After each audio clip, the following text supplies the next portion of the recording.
Day students, if you pass in front of a school, you get people. If you pass in front of a school, you get people. Rally Okra, or say NDC for there, 20 years, one of the bear, yet you make war. The fight against illegal mining is core to the foundation of our livelihood, in the sense that illegal mining is destroying our land, our forests, our water bodies, which we need for our human sustenance. The destruction of our farmlands affects food security in this country. Also, the destruction of our water bodies has disastrous consequences on this country. So I pray that all of us are stakeholders, and it's a collective responsibility for all of us to ensure that we succeed in this fight.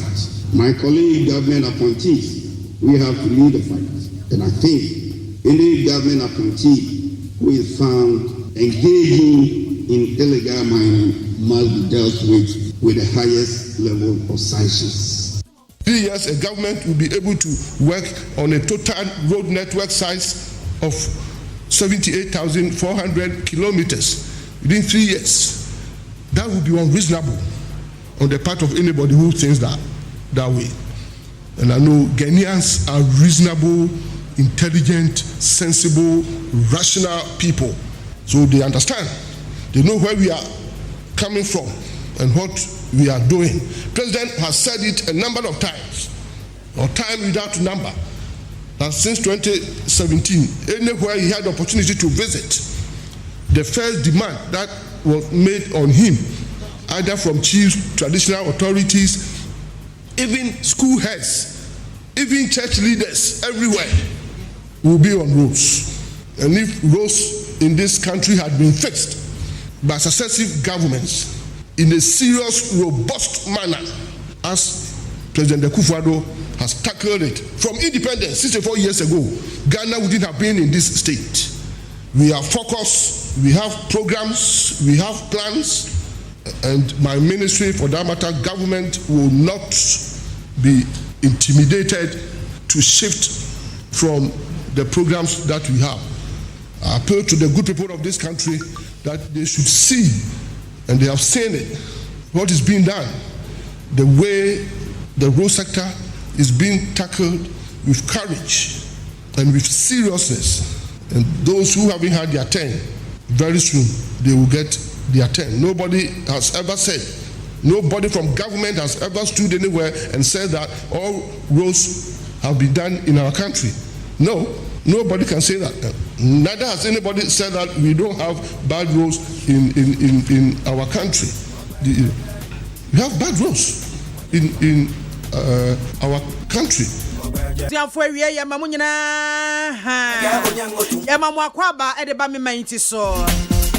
Neat 100.9 FM.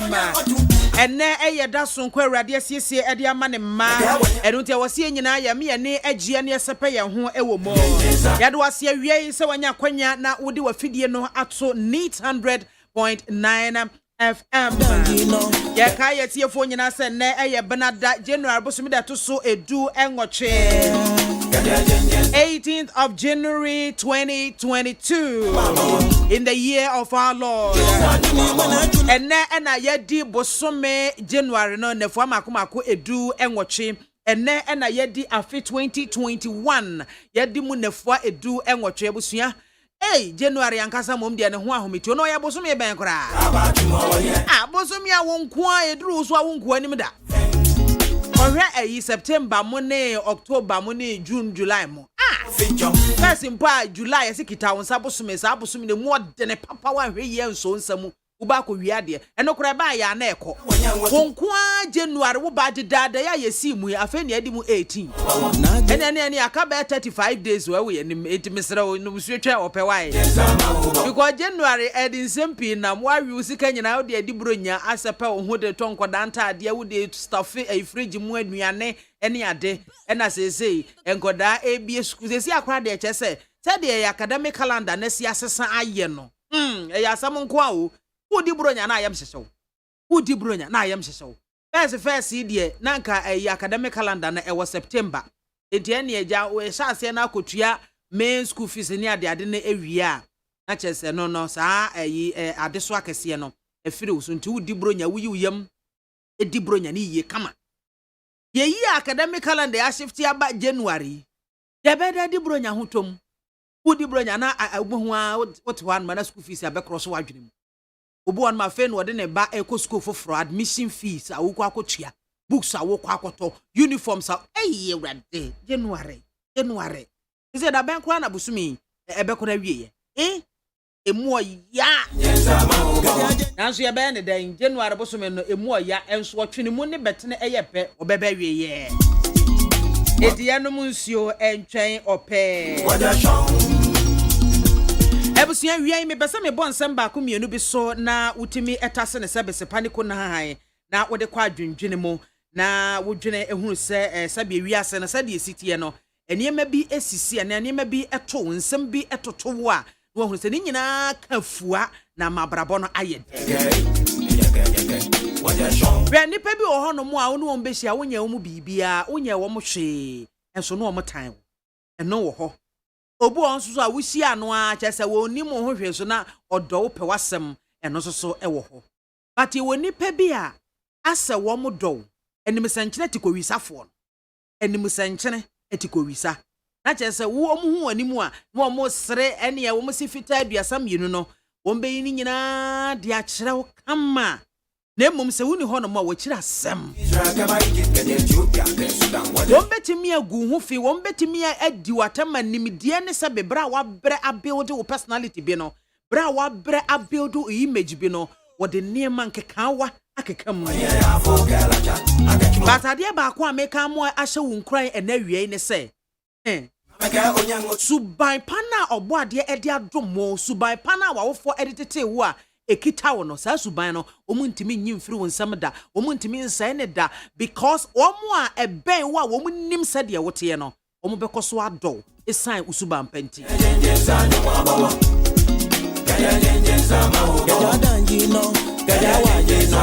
enti koso ana hwe choices bi hono ma wo ye umeki ewa abrabo mu a etimi de wo haw etimi de amanne etimi de sebe epinisie ebrew choices bi so hono mu a uchusu a eyade edi enigie ebrewo na di enigie ebre afoforo so etimi na mekanfo ama choice bia wo be make bia no pese edi enigie bebrew na di enigie nso ebebre afoforo wate ana ade ba ko ne senya da bia e na wo betimi satisfy nipa ai ye de wo ho betow ye de wanka sankasa ebeboa ama okoma atowo yam na wani agye na wo ho me aka wo ho de ebeboa wo enkoye ni ye obi ebeka ana enkotietie nkrofo ano na ye mi ye we a nkrofo beka se nipa beka se he wo ye tenten nipa beka se de meso wa baitire ye da bia kana biama de wo wo na biama de wo suo na fa meti ansoso aye beka me ye kwakwa aye beka me ye tuntuma aye beka me so aye beka me ye tenten aye beka edidi obeye biara nipa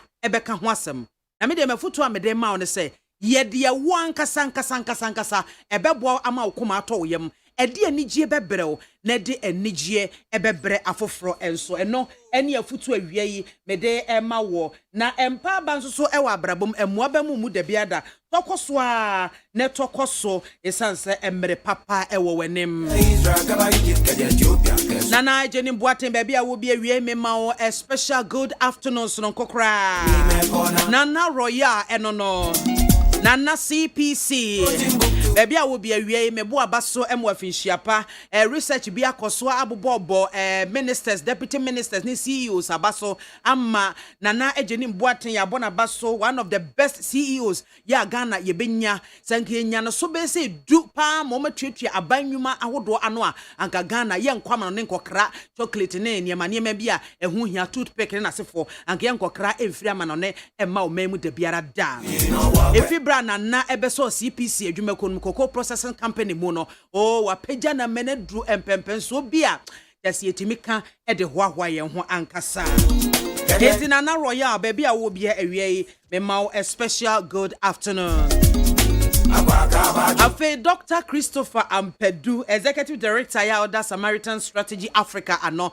Dr. Ampedu yo bia ono ne fidie no or the solitape and or dia Sonit FM edianopo ewio enwumrew ahimadachiu chese bribia 24/7 in free neat FM doc de bia wia oni fie kura ne machine no eda neat ena ebogu mu ofie na etie emetie yiri tie chese obi a etie bi enti awia Dr. Christopher Ampedo memao a special good afternoon. We executive director of the Samaritan Strategy and Africa ano. Kano bibiara awia wutie me wote kana wote me ne baby awo bia memao a special good afternoon sonkokra. Ene eyamia mekuma ai Messi Asantoa International Asantoa uwo kumase kronom kwapra ene eye wawoda. Yeah, we show glorious happy birthday sonkokra.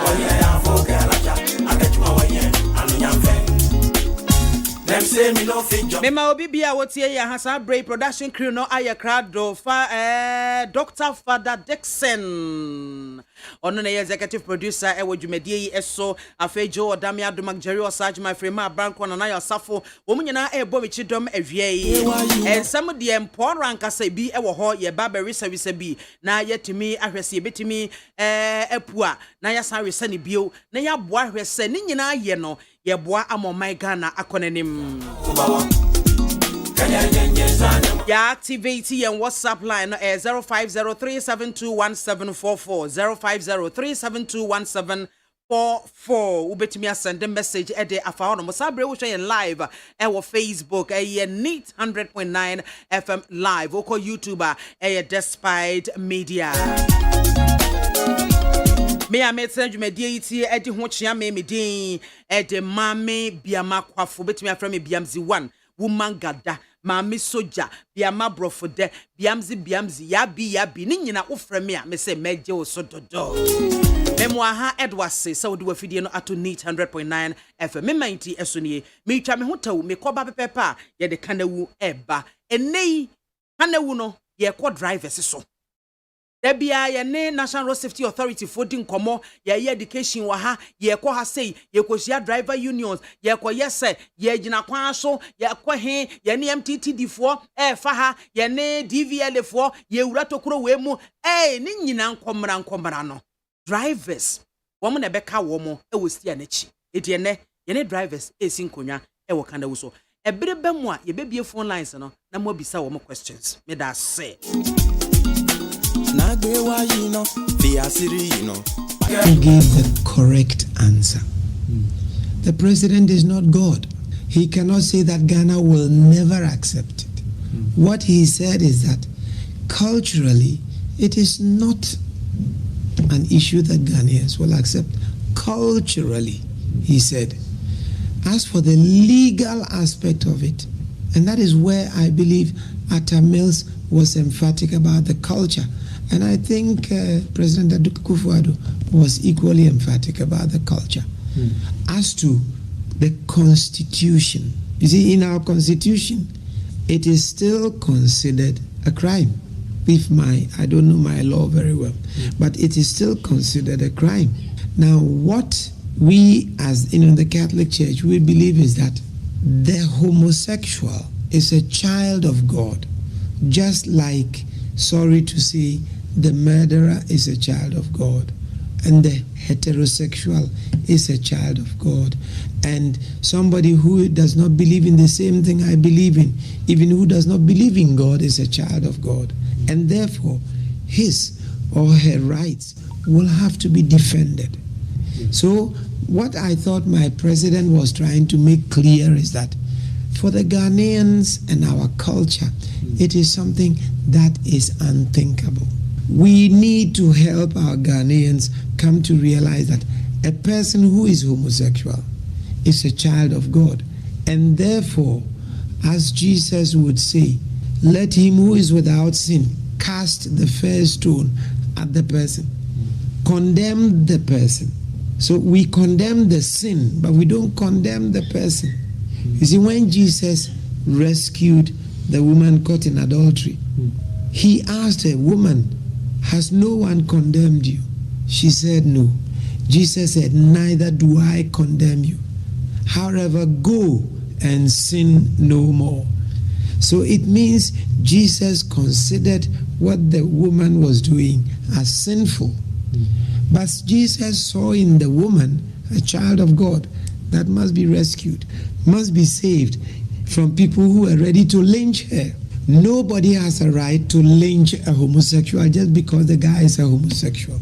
But definitely we have a right to defend our culture, that homosexuality is contrary to our cultural norms and is contrary to our human rights as a nation. Yeah. So I don't think people listen very carefully to the president before they jump to conclusion. He is a lawyer and a very versatile lawyer. He cannot say 10 years, 20 years, 50 years, it will not happen. He said when he was in Britain as a student, homosexuality was condemned outright. Today, the same Britain where it was considered horrible seems to have come to accept it because of some few vocal persons up to date. In Ghana, what is our issue? We must be ready to defend our cultural norm.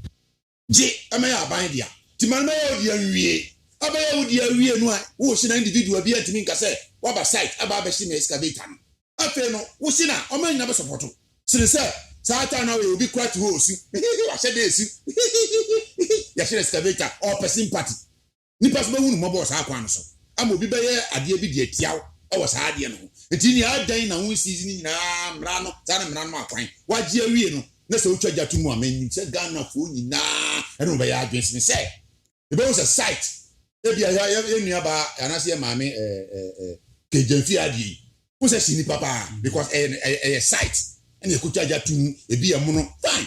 One so a party, but on the say this such example.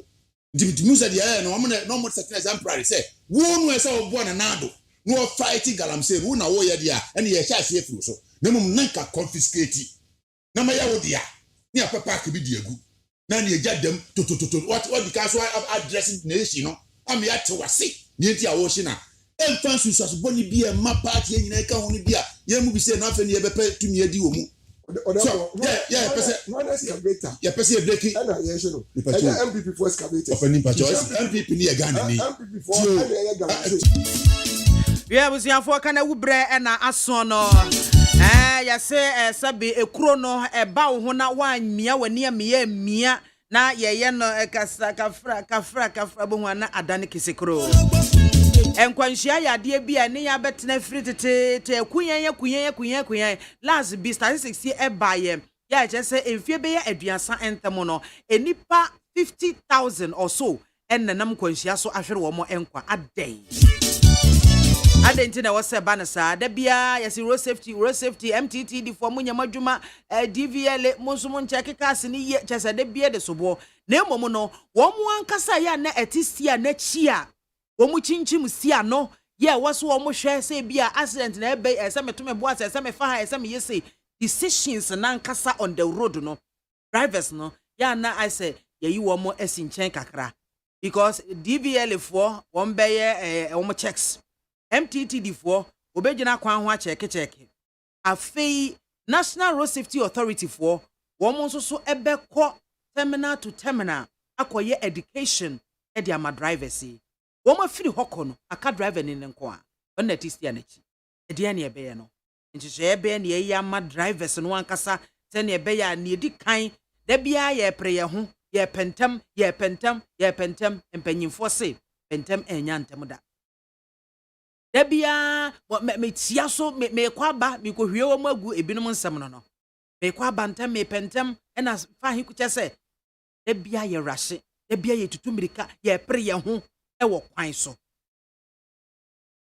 iti afa obehwe no na akwakọ wie yempe iti ena nyame ayadom ema kana wu section ye ne a driver for binom e fan se Ghana drivers nyina wo mu ensi anamu for now ene wa hai wo mu free unions ahodro mu na mpanyufo mienu ena ehwe ne mu se wo mu eba beka me ho e wa ha se enso ba ko na edi kan aba Mesa kan Alhaji Isa Omar ono no eye chairman wo Greater Accra Kumasi Express highway no womo eku a womate no ono ene yedwemtene a odan no eti we de me ne be hyase ekiri ye hwene mu se Yura David Abuado ono ye PRO ya Okasama Concerned Drivers Association of Ghana ono so ye behwe se oba be kan ye ho ha na awie nkomotwetwe no etimi akoyie pa ede amaye alaji awie ye mawo akwaba ye kan se kra wo enkramumu assalamu alaikum alaji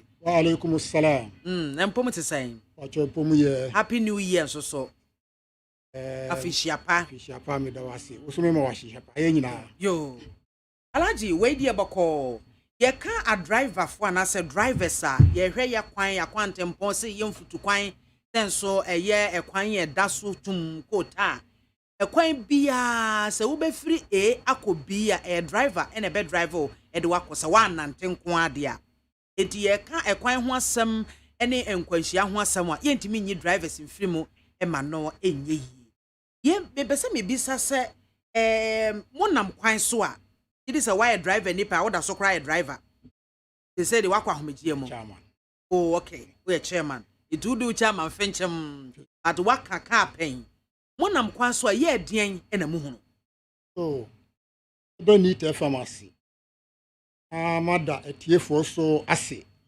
wasu jumedi a ye bedi no ye nyina na ye di yetimi yi o mu mfirim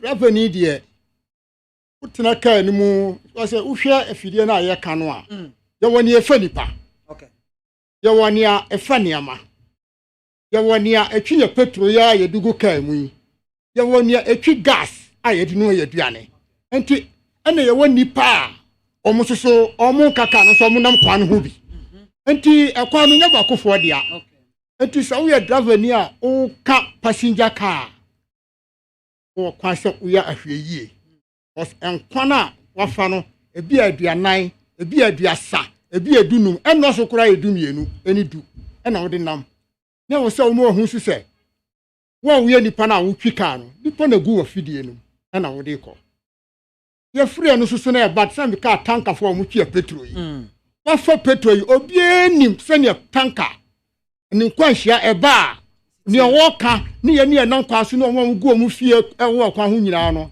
e bese kwanhia no ba ye nyina ye behwere yankwa oso ye ahwe yie ye firi ho no mo a ni ahwe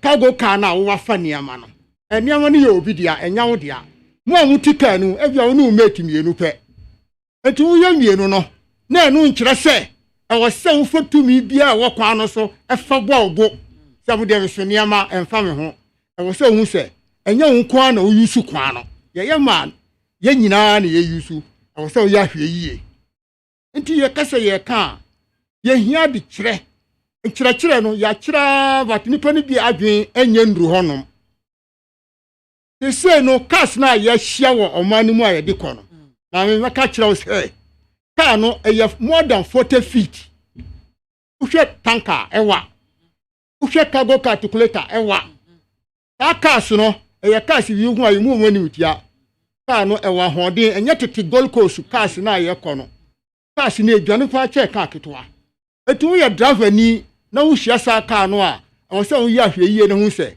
wo car no utimi sa car no e se wo dwene wo nkwa ho kwa ho dwene wo nkwa ho se mi timi sa car no to mi kwa se ni pre kwan se mi fa se mi sa no ho ana wo ko mi car ni sa metimi asa no ho da bi uyi wadwen edi to se ne wo gye fa ye no a akonhia beba akonhia beba eti ye bat se bia kwan ya monam so eniema muhu a why driver di pay me pay free drivers no ankasa a perspective se edie pa na mususu se emma enkwanhia esi wo ye kwan so ohia ebani nyina dodo no ya abotra ye ni wo ye driver ni a ohia abotra papa se na mi di ka kire wo no ekwan no nya wo nkwan wo dia ye nyina wo fa so no wonam benku wo bisu nam nifa ana woko obi so okra onam fama onkura ka obi so ho an ka ya ketwa a wo free fee a okọ baabi so okọ yie bi so okọ yi wanra ni passenger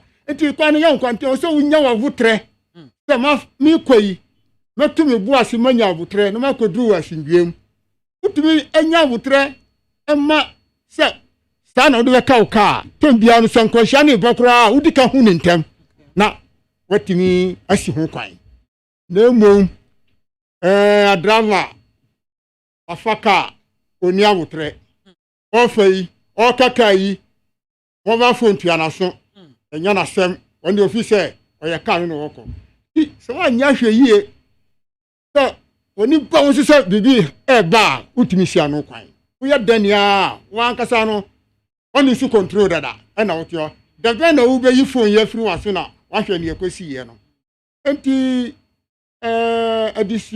education ya kasa chire no a wo driving mu no em se ya to atwene ni eto so kura ehia kura man kwahia mo ne se ekwan na ye nam so no ekwan ni ye kasa o there is communication ekwan na ye nam so no ene ye kasa ene o driver ni na otika ene o kasa ekwan be so ene se wo kwa unim kwa so kwa no kwa say yes road signs me fi say road sign this is communication kira se to bo kira se high school kwara wo ho aha say bridge wo ho ekwan no kasa kef wo ho nyina kira kwa wo fa so spectral road communication signs no e de kaka no a tambia no wasundie obekwa bo wasundiem na wo fruitra ya wo bo ka no wo de fi say wanya kwan bia na ena wo fa kwan no so no na bia highways fo no yentutu kwan no so say yesiesie bibi ebo no ndu no omotu french ni wo ho no ma ye udi hu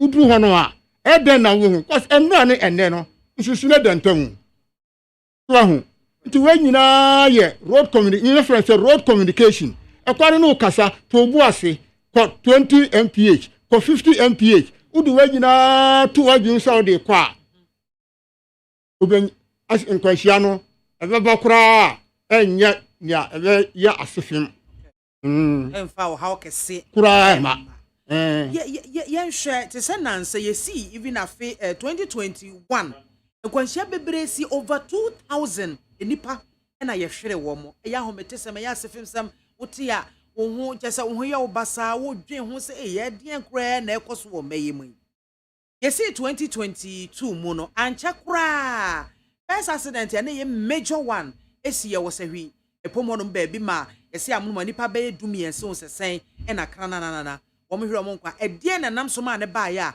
driver na say wrongful overtaking over speeding bi bisa na nam so ma sankwanhia na ebaye eba se bia enkwanhia bia si wo ye driver ni either so akwa kopie so si fresh anase bia ye ka ewo radio so ye yi ewo TV so na wuhuna at once wana ye de na ba wadwene mu sign na ya wo fa no ku ye driver ni pa na ko tunkwanhia bi sa asia ya mienu ne de awira ho na eba nya nuhu papa awira timi hoa hu se enti enkwapa ne ahwere ni sei sam na ko tu driver ni bia na ye nyina ye park cars no na ye si na ye gina ne ye kokohwe a in fact ebisu ye supa ebisu ni sio tu se ni yura hoa masai enti enka ye ono na sankwahye ni si antin ko no sin ko wu aja mane ne yere na busuafo ana mame ya di kasie bia driver ni bie no a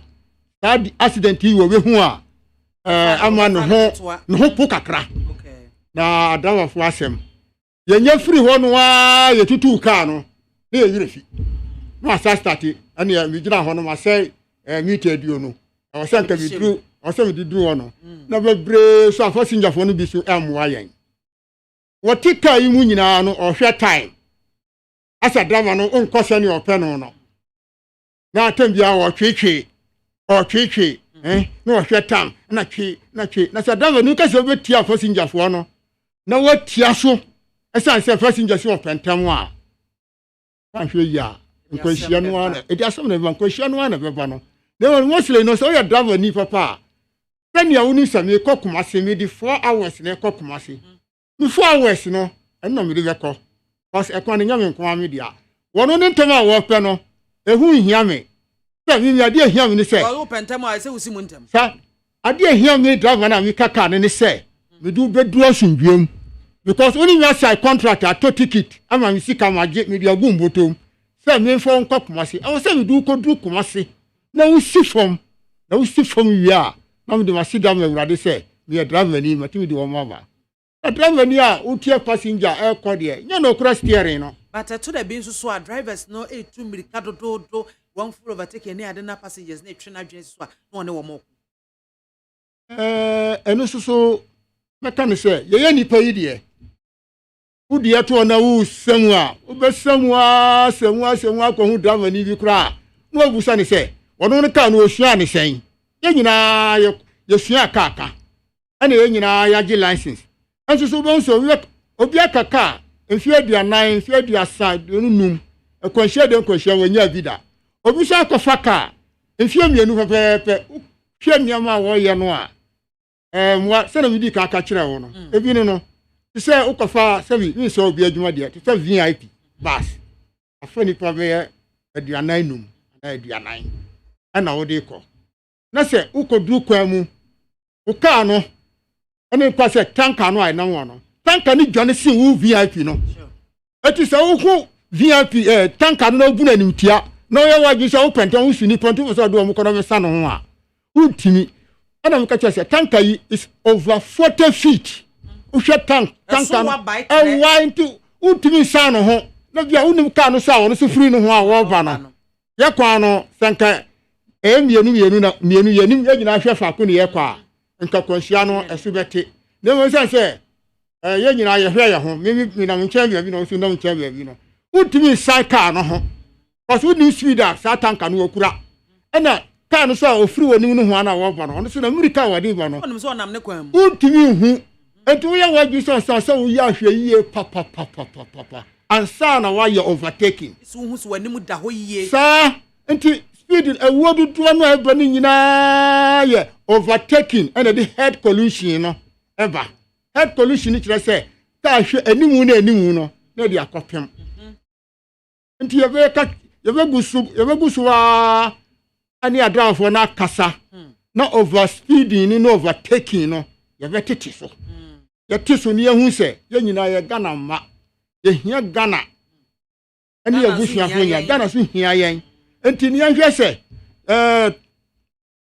21,000 no sa figures na ewu ni nyina no efo se nya afi bi na ka kyerɛ se afi we de adawafo ya hwe yie ama obi enwu na kyerɛ se nka ya boye nsem ama ye ne ya ho ye nkonko na ye wo mu no na kyerɛ se ye yanti minim se mi sumi kasai mi nuanom union chairman fo na secretary fo nyina ye tie na adawafo so a etimi enim se mi alaji Isa Omar mi ya chairman when the plan station akra Kumasi highway cargo no ene kura na me ka no ye nyina ye asitie na ye dim emra no na wo mu susu a o mu no nsa no on be ja ensa no ye se ye no nsa me enkofa afidie no o be hwe na obi susu ka no o kofa no afa no o kofa bibi kakra bi e di afa ne mini hu asa no akofa ka eno susu edu ba bi a emwa yen nti ka no edin die no kra eden pa alaji ma mimisa ba ku bi so ebinom ka se bo ho no mo a se sprinter buses ne other cars ni bi no omo ye work and pay it because of sales inti no eso ma no ho ye ha ahweye na ekokɔwe no a na akofa asema ba saa ensem no so no wo ye chama yi ebi eba mo anim debia ta omo akofa we campaign na ye from say wa wo me ni union mu no ono ni union wo gira kwanchen no asori Kumasi nkokɔ konongo o tu America saka no metima ka che say adrafo etika no ho ba miensa o konwa no akodu ni ofufra fasa dia ma so all license so only license the car never enti wa we passenger e ya futuo bi e ma wo se sa wa car no enye yen ka se adrafo ni bi nim ka na emom uhu omo ka wa kwan no so a ya mi tei mi driver ba ku wa no ku no wo gina ne car sai kese wo gina akire wasi wa gina akire gina se ya o hwe sprinter di America sa ebe bo wono atare wono an kan because emra wo na VIP bi ba eti wantimi an yi no ho no bo me driver tare car no ho unu he start me call SMP but driver alaji ehwehwemo kakra yenso ya ye ha ne se ya was stakeholders ahodo bebre ya wo mo eboa road safety ho sensem se de be ya kwan so ebedwo ne ade wo mo ti se 2021 e say mi ankasa mani ya gani wo mo move from terminal to terminal education kakra de ma drivers se de be ya wo be comport ho kwan so enema ni se wo ye ene ne wo se wo ye e ba se bia atori nchen bi si a kwan ye se ofa so a wo handle no de ade wenum nyina chi no still enkwanhia no kwa na ekoso enti nipa ni bi se eye more drivers mo titiriw na enkwanhia no na mo so woni won be ya adwen wow mi metran ka se mi ye union adwuma mi ye chama mi ye panyi enti ni ame be ka no e bia be ye obi da anya obi da enya ne ye ka owuo no nipa na okwa no ma bio hu ni bio is a breadwinner for somebody enya dia wo kwa va bibi tran ka se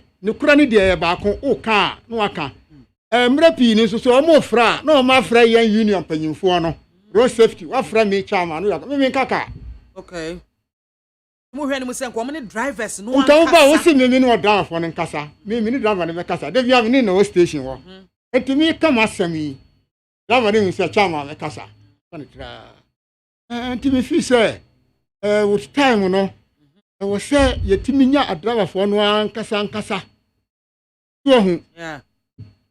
Usha STC a omu drivers omu do ko intensive training omu timi mo akire emre bia mu enti mra na ye dia mo STC driver ni so fan kaka no ena kaka no enya wo ntama wo pe ena STC driver ni beko enti yanso so yesua ni asua ma driver fo no nyanti ase se enya passenger ni ntem ana se na edu beko dia na ni nyina so no yakakwa ya police for Ghana esua kakra ya noso ya police for no sua ka unsu se ya nya nkansire duenu bia o se kenya police for mienu ogina kwan ho omja ka no ni so free ha wo kwa no enya so ya barrier de uni se wati ho kra no ogwa uni se free ha wo kwa no police ni wo ho vecho o passport san driving na o mu ye no edu ho no ma no se mi ko ni police ni wo o beto no wo ase enya dia o beko ani nyina so ani ye ka no ye ka road safety a yan akshankafo a police for obia ka hu nam kwan ho obia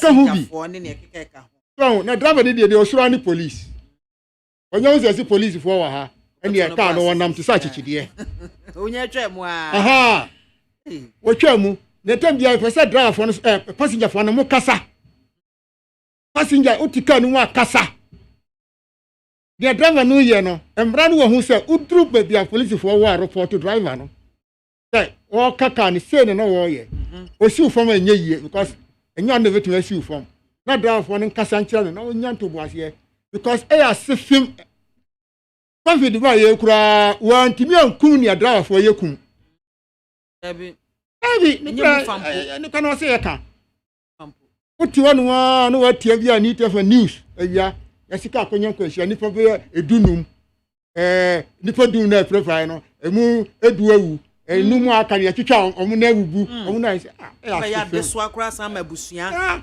ahomete o nti obi nsa papa yi mi amete asa ya me na bia nkwada mi nsa wo secondary school a me hwa se da chi omo bra bo ko yie na sakra na tinkwan kwa ya mama ankwada yi omo bra bo me sise Alaji, in your driving experience, unya nkwanhia pen. Mami nya bi da. You drive for how long?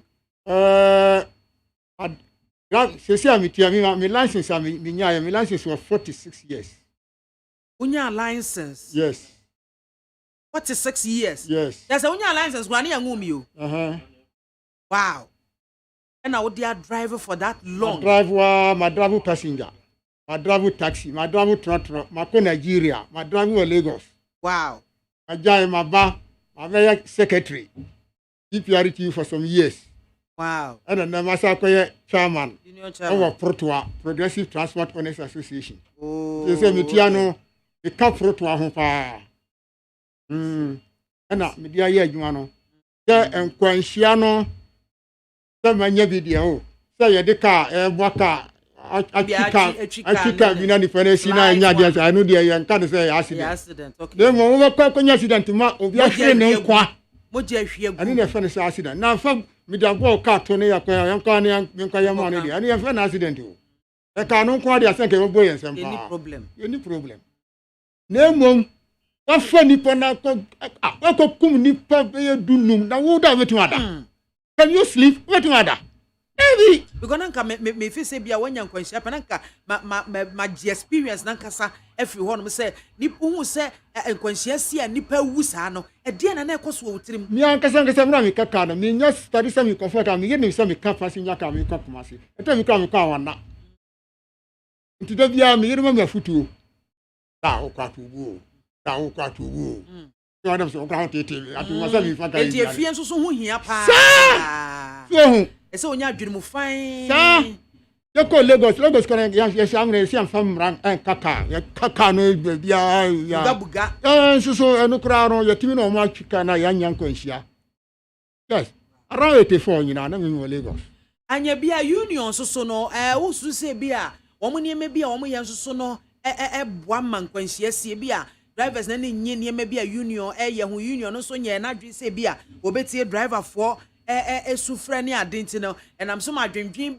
to drivers ni bi so ni ade na fe obo ho apanyan na wo mo de akwa akope bibi sa wo ho dabi ta wo gina nche bi na wo ti se driver ni bi bo union bi a union no ya wa number side from union no okay wo na wo do car buy and we are from shift runner wo di car no buy say mi uni mi be ye adwuma mi loadu na ko e na ma loadu enti ekuo no members no de e kakra yi so ayo wo mu aye yi no na u ba ko mu u de u ka wura na be register car no e wo ko no mu nya no de car buy we ya driver anti ka wo na se na be register car no nya wo driver da wo se unika o da ni na be register car me say bi as a driver no kokoje car no free owner no ho a no no up station na union person odom no de aba ho sa o de aba but car no wo wura ni wura mom na mbahwe no ya bi hwa oni ye nim na ka wura na ba na ni wo se ye jo ni ajo na ye ni wo ye adwuma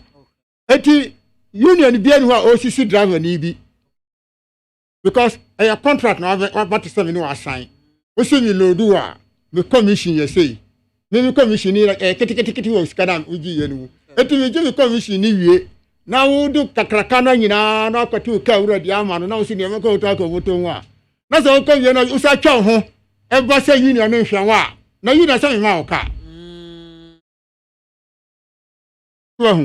but mostly no the welfare of every driver within that union so na do afia ye nyina union yetimi toniama e cha driver for no wow afiswan edi last year mu ye bi yes me ye kremoni no majority ni yakrewo for no nti to say Ramadan e chiwia ni baba.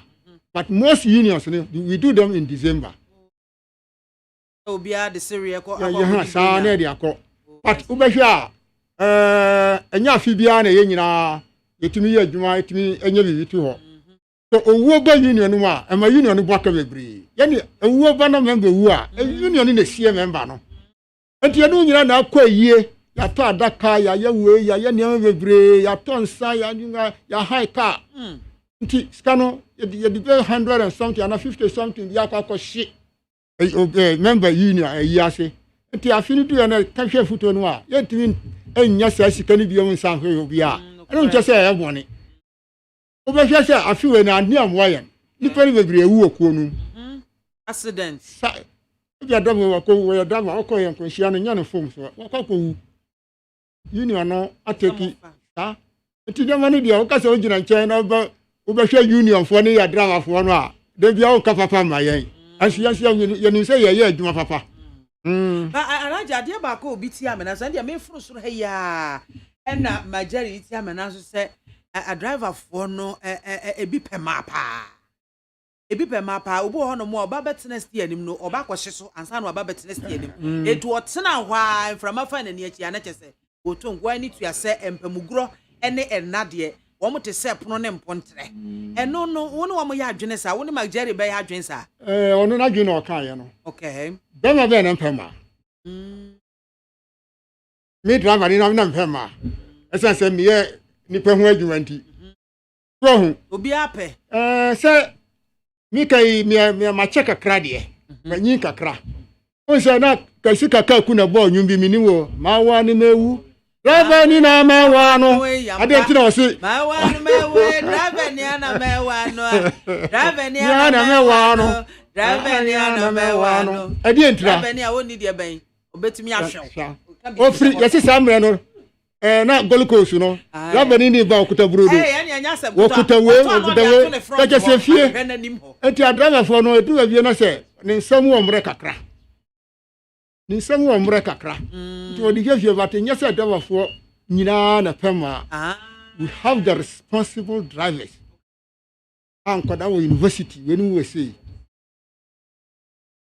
but your youth no awon no we ni da so bia eti wonu ni sika no abia ni ntampini saniama uhwe phone na driver ni kura ato phone na uka se ti wo bi kura de company kura nkura bi enkuta sa phone so ho nti wan ya hwe yie wa hyase no amfa wajuma na usuan no amho bra fafa ebedu dabi no wanyi ti se meti hayi wan fa bibi anto ho okre afwe obehwe station no that many onu a onka union no so dabia wo station na to na sresre na hagin ya na hagin nti afutu adi madama fo nyina ne se ke yie kakra obenya bia no ba ya de pa nti yakasa de afo fet ma sana mo fo hu no esan se ne be ma bia fa ma okay Alhaji ya be mo adi afutu etwa to ama drivers na emom no ye bebie en phone lines no ye tie phone mu tie fa ye drivers no mo so bia omo contribution bia omo de beka wana omo bibi e kire omo adwene a eno so no omo aka ama yate eti abusuafo ya mutie yen sa brei e wo neat 100.9 FM ye bia telephone lines na to 0302 243 this is the first time me hosti obi a ye bia telephone lines nipa nete hono mo a se bibia obeyi wano that's the first time 2022 sa ene ye beko no ye fra oba ha uti ye ni ye fra phone so ne no di nkomo de ne praise the Lord but unya be drew studio ha no mo de a ne ye betwetwe ho nkomo no ebe mo de ase ebe bie phone lines na o manfo bi kire wo ma dwene no wo mo eya mo kwan na wo mateme ebisa enti hello Mama. Good afternoon Mami Gada. Me ba cho di ni be bia frefi Mun Kaila it is saying Nami adumo na so e boko ba cho yiti o Shapa ben comment ye afisi se na ntafo na yeduma amen Mami ama wapo yeduma e bia me de meka in fact e drew tama what the conscience and senior sabi a financial year with the above in fact I'm for cheaper me no ka say me work man try baby na wo say na yes team wa ye team the firm no especially Tuesdays Saturdays wo be take man in fact wo be duma na mi show Eda Simon Kala e de ya me person me can say road accidents me aba na a free DVLA number 1 me about me wo say me ma kasa say me ka metro master former President Kufuor de Baheno. The government were supposed to operate within the city. Family can say accidents ya metro must be bread or mine gun and one. Sister, it's a disaster. You need regulating bodies now. O shut up you are and you would wait. And I am not license so you do. It's a stress that ye campaign you quite anymore. Let's hold the authorities responsible. But I think in a way, and that's all pretty. I think in a woman of green light. Make one of, I mean, Chia, Honorable Charles, Uriah Tobisu. Meda Simon Kaila Jonas and Oten and Kano. Hello. Hello, Mami BIAMAH. Good afternoon, Pacho Dini Baby Free. Yo, afternoon. Media the Abodre Ameka Safiwini. Yo, Abodre, it's you. Mami, Odi Kamema official pa na mama chairman our winter with video man official pa. Ejoso. Mama, asema chairman wakani na ya no kwetudu. Mama, na ya no kwetudu. Mami she ya what me America say me articulator driver. Me articulator driver. Okay. Mami, na every time na wo she drivers no be what driving na e ya assessment. Na ubi sa say na when we na land e wo nyimfa.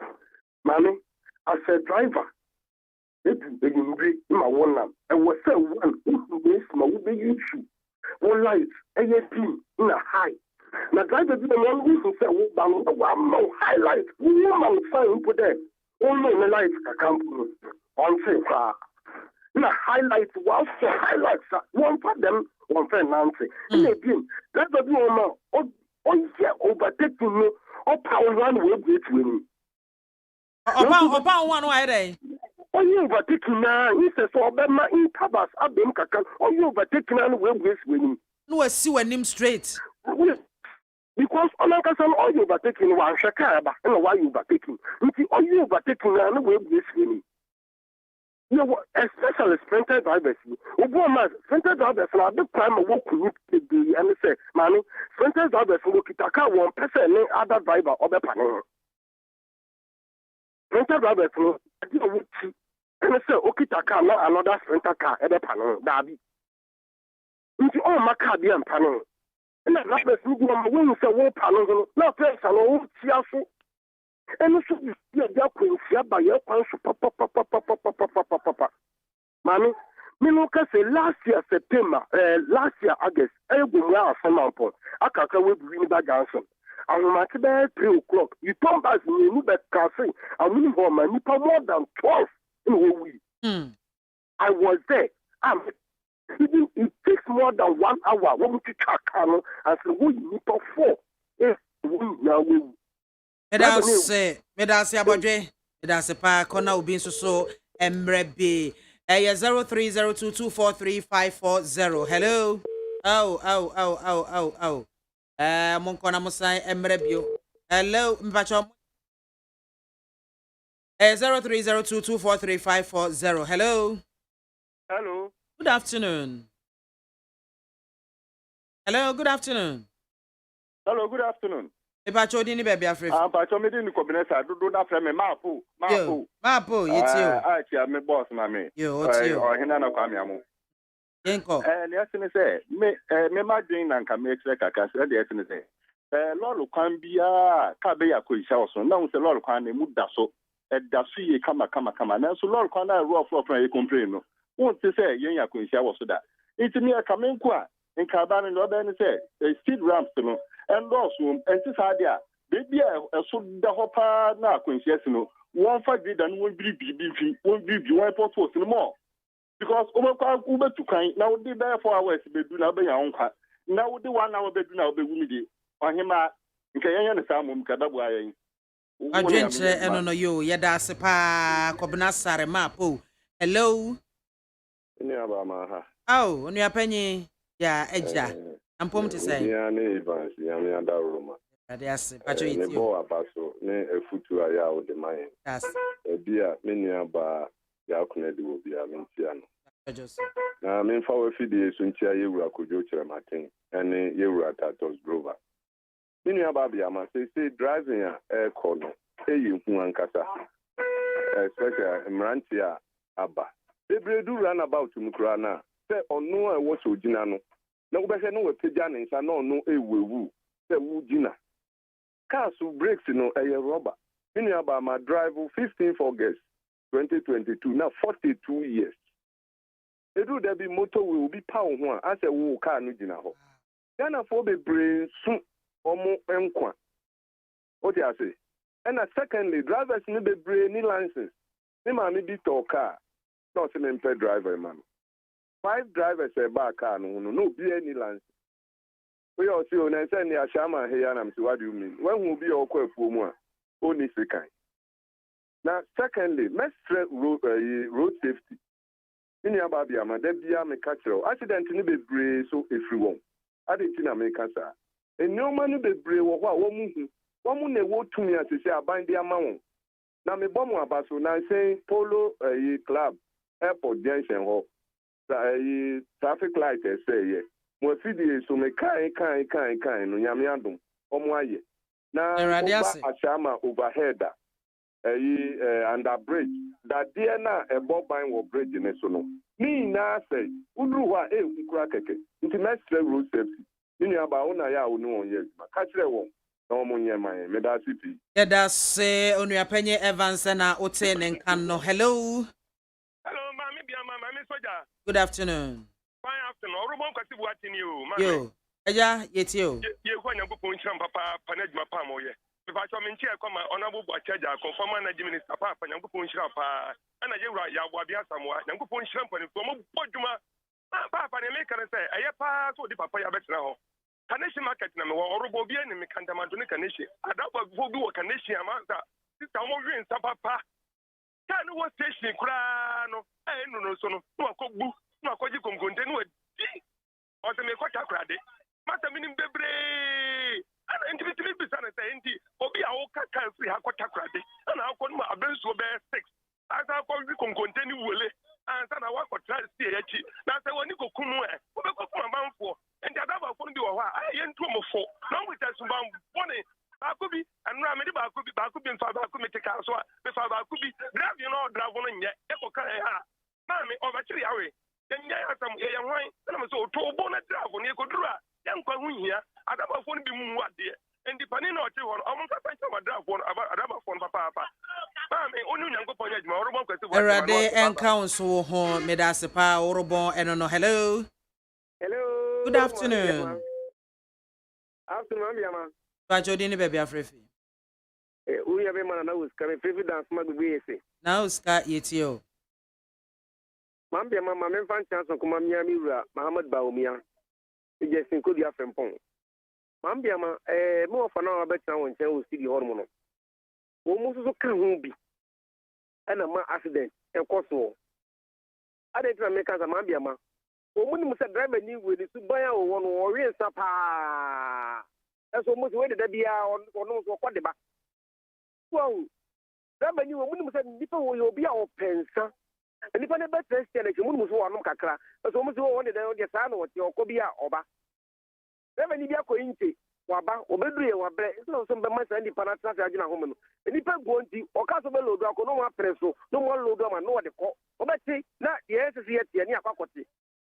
It's the Yampany war, you know, more station or Musuka Ubi, and a master by women's independent pens. Oh, money panon, 5 pounds, 1 facaso, Montanas or Nyan Salaman and rival.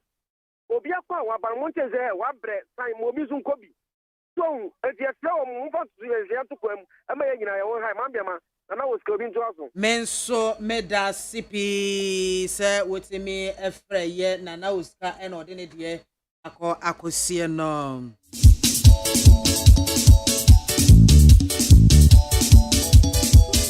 ebusia ena yeda so ejina mo no sa brede akwaje a driver fo ni bi ene o manfo mutie yakwaje wo mo adwenchalaje dodo no ebo abaso ese ensem a woka no efa eye no kretrodo munkaila Jonas ene ode baaye on de ose emblemu DVL fo esanse maintenance na ese wo mo check hu se ka we enye road worthy edie mani isi kwaso no sa adwuma no wo maja ato ena ka bia ka tetego na esi kwaso na chese ni nyina kofa enkwanhia eba one ne ya no wo ya adwene sa efa bi no mi ni ya bi efa bi so mi ni nya bi DVLA kanu ba no register kanu anya number o number ne kanu ayi adwuma sa me ka me to kanu e bia me kanu anya 5 years eti tembia na o se road work no aye kanu ana wo se me di kanu ko DVLA na on inspect kanu no we say me light ya correct me handbrake ya correct me the brake systems na work kanu hu nyina no e correct. What about the body no? Any in account say inspection. But Alaje, would there between me and you? Who can be paid sequence to the car way dear? Now so am a man road where the and your penina or DVA or the time you can wear who. But human face. But 50 who you know no. And no need a problem. But the general certificate. So the car no call on my young man road working certificate, you know. But one for car no call. But the car for front. What do you want to car no jawa we have one na waji. Esa se car no amaye ni na edifie. Ebedidi. So ebedinti. Ha na edi ama no. Na ye nya hu car no main station say wo the car no ba. What the nyafe we nyafe. Wo nya adwuma. Wo car ni si na aka kire say car we enfesi avio. Oh, chama afini do a me chepeska kakra bi ko bo busia koye. and the Kranuna, or because union bar, for union, but it is high time we also crack the ship now. So, say, Uncle Chef Banoa, no thing, my wishing of woman, so dear woman, and found young enough when they wish of one of you. And you will be quite soon. No cranny yet, the Viaka. Now, and your casting in an area, but you will to me say, the Timmy Sashin car. Okay. But me assure say, 2 minute beba, no was a casting yina, a quashe union be a say. Omumu union open. Wakwakodom eno ye bedi hu nkomo da achibia eni achi kra na abadwen so kan no se no kra no ano aka na mom ne how ye articulator cars no ebinum ko speed too much ebinum ye wrongful overtaking ni ade ebinum so kra no SSC kwa ho is so the triangle bi besi ho to indicate incoming cars se bia bibi cost no agya na saa ede bia so ne street light system enye na obi dia kwa kwhwim na kofa nsempia ba it articulator drivers so almost so hard journey and sa cars ni de nyame ni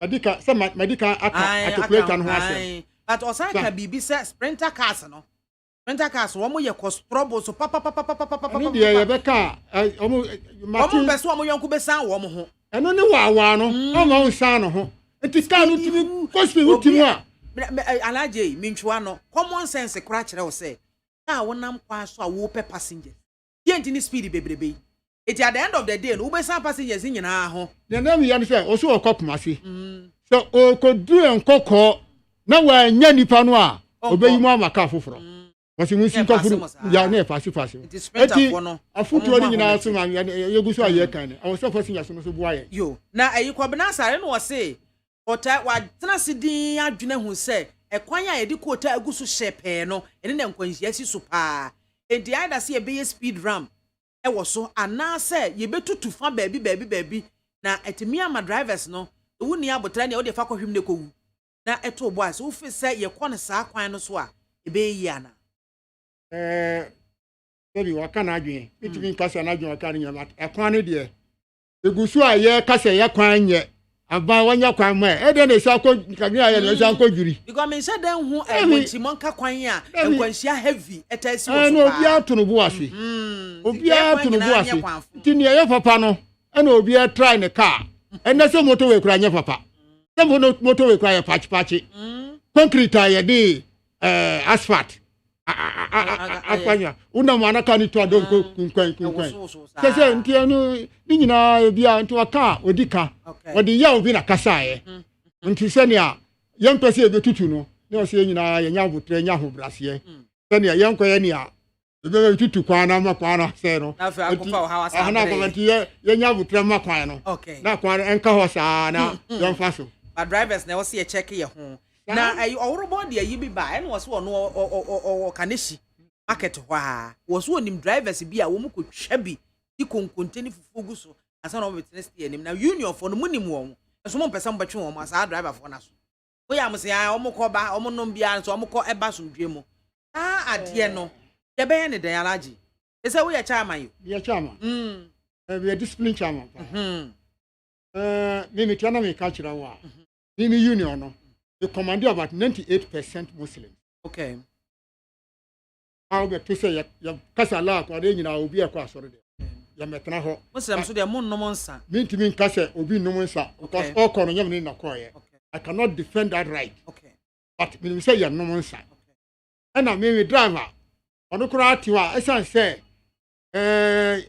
my secretary for almost about 25 years in the Oakland station, you know. Okay. Me driver and kono monsa ko faka. Yes.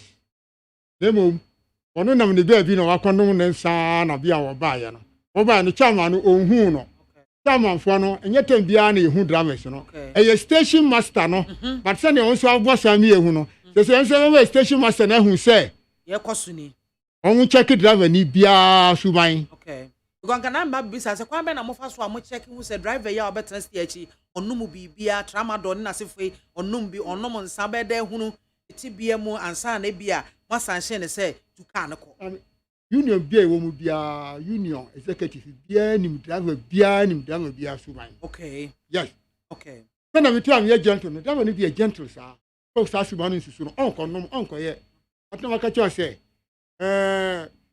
fie bia no mensa wom ye benya se ne oka ye no yo 1212 obi ho no ma car no we driver with oni car ano onya spare eti what station onim so benya spare akọ no okono ne sadada ana oba na bia asamato na se o kojo faka ikoma me that one no akọ ne ho correct da I find that betimi atwe break o because no so wakọ fine no so hu mfa ma no na say fine na be na se chama unhu secretary kura unhu station master nanim one so ba no station master jasoka ka ye man 45 bia na station master corruption enti yasam ya dwuma no abaye ni kakra no na ja unse station obi ala ya samara muka ala ya na ye nyina ye di samai mu so hu but no kura ni de chairman bia no a onka no kura emfa drama ho nsuro cars no do so won kwa car no ye yiwadi a ekwa no nwu but the emphasis say chairman ya kan ya ye hu say boyen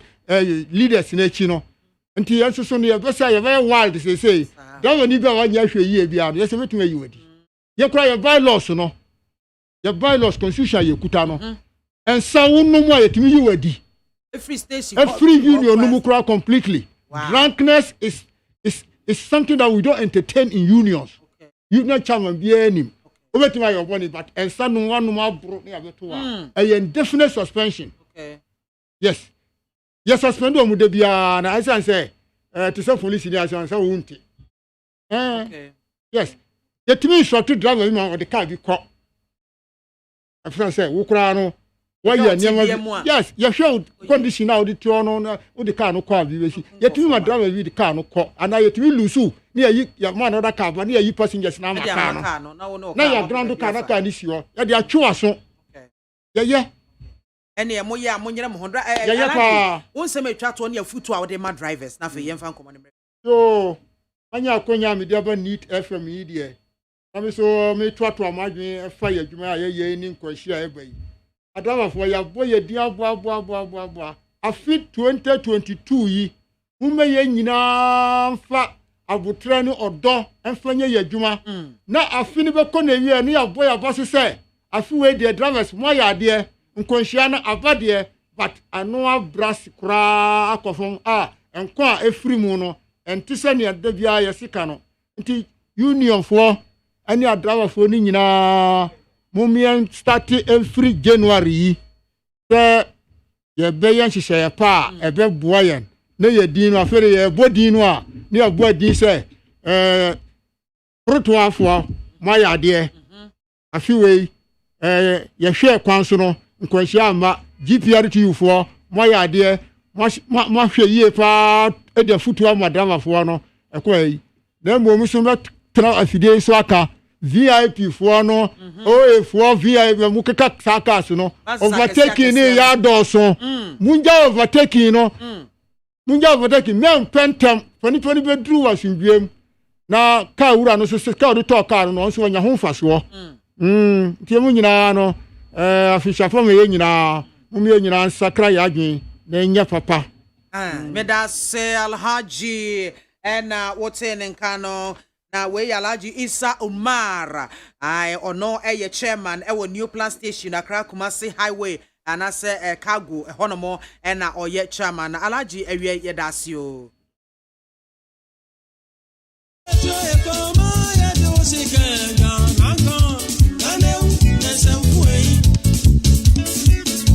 Eti Alhaji ne no atwetwe enkomo awie no mamehwe messages kakra mode eba ye no what the agbeda no say Ghana some Ghanaian drivers are just not Accra Kumasi highway of the overtaking is too much and also edem abba and in Shwaba Anelka Shaman constituency. Good afternoon Mami Soja. Sometimes the accidents on our roads are from the drivers. Some have taken alcohol before driving. They don't check their cars before leaving the house in the morning. We should also blame the passengers because some of them are so annoying. Greetings to Nana Lloyd, the incoming Ododio organizer. Hopeful and also Ede Nedie Abba. Positive change at the Biaba Nanso and the Chile and making Kanina Ewo has say. Okay, the Akanino may hold one answer.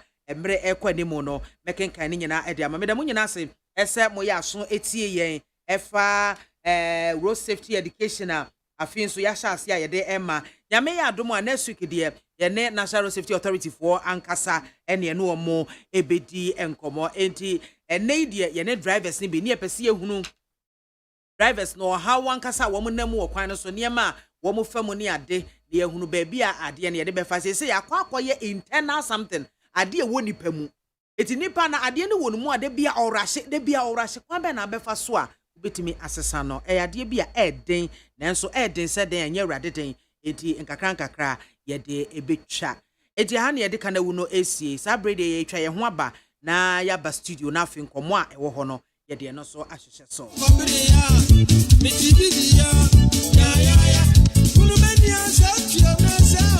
In a manner of speaking, an African condition can be said to be one that is properly understood and well written about. Indeed, many times when I have the occasion such as this to speak about Africa, my mind normally goes back to the 23rd, 24th, and 25th days of the month of May 1963. At that time, 32 African countries had regained their independence or flag independence from their erstwhile colonizer. And the leaders who are present in Addis Ababa, Ethiopia, on that day, to the man, interpreted and understood the circumstances of Africa clearly and articulated the circumstances eloquently. That Africa, having been humiliated, having been abused by the colonizers, had three clear enemies: disease, poverty, and ignorance. That is how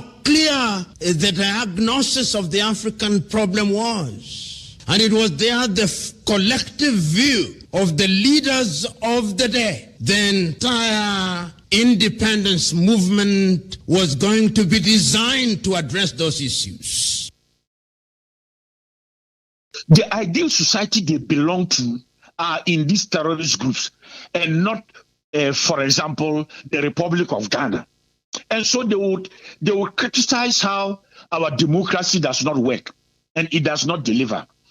They will criticize how they are waiting for jobs, but those jobs will never come because the government will never be able to deliver.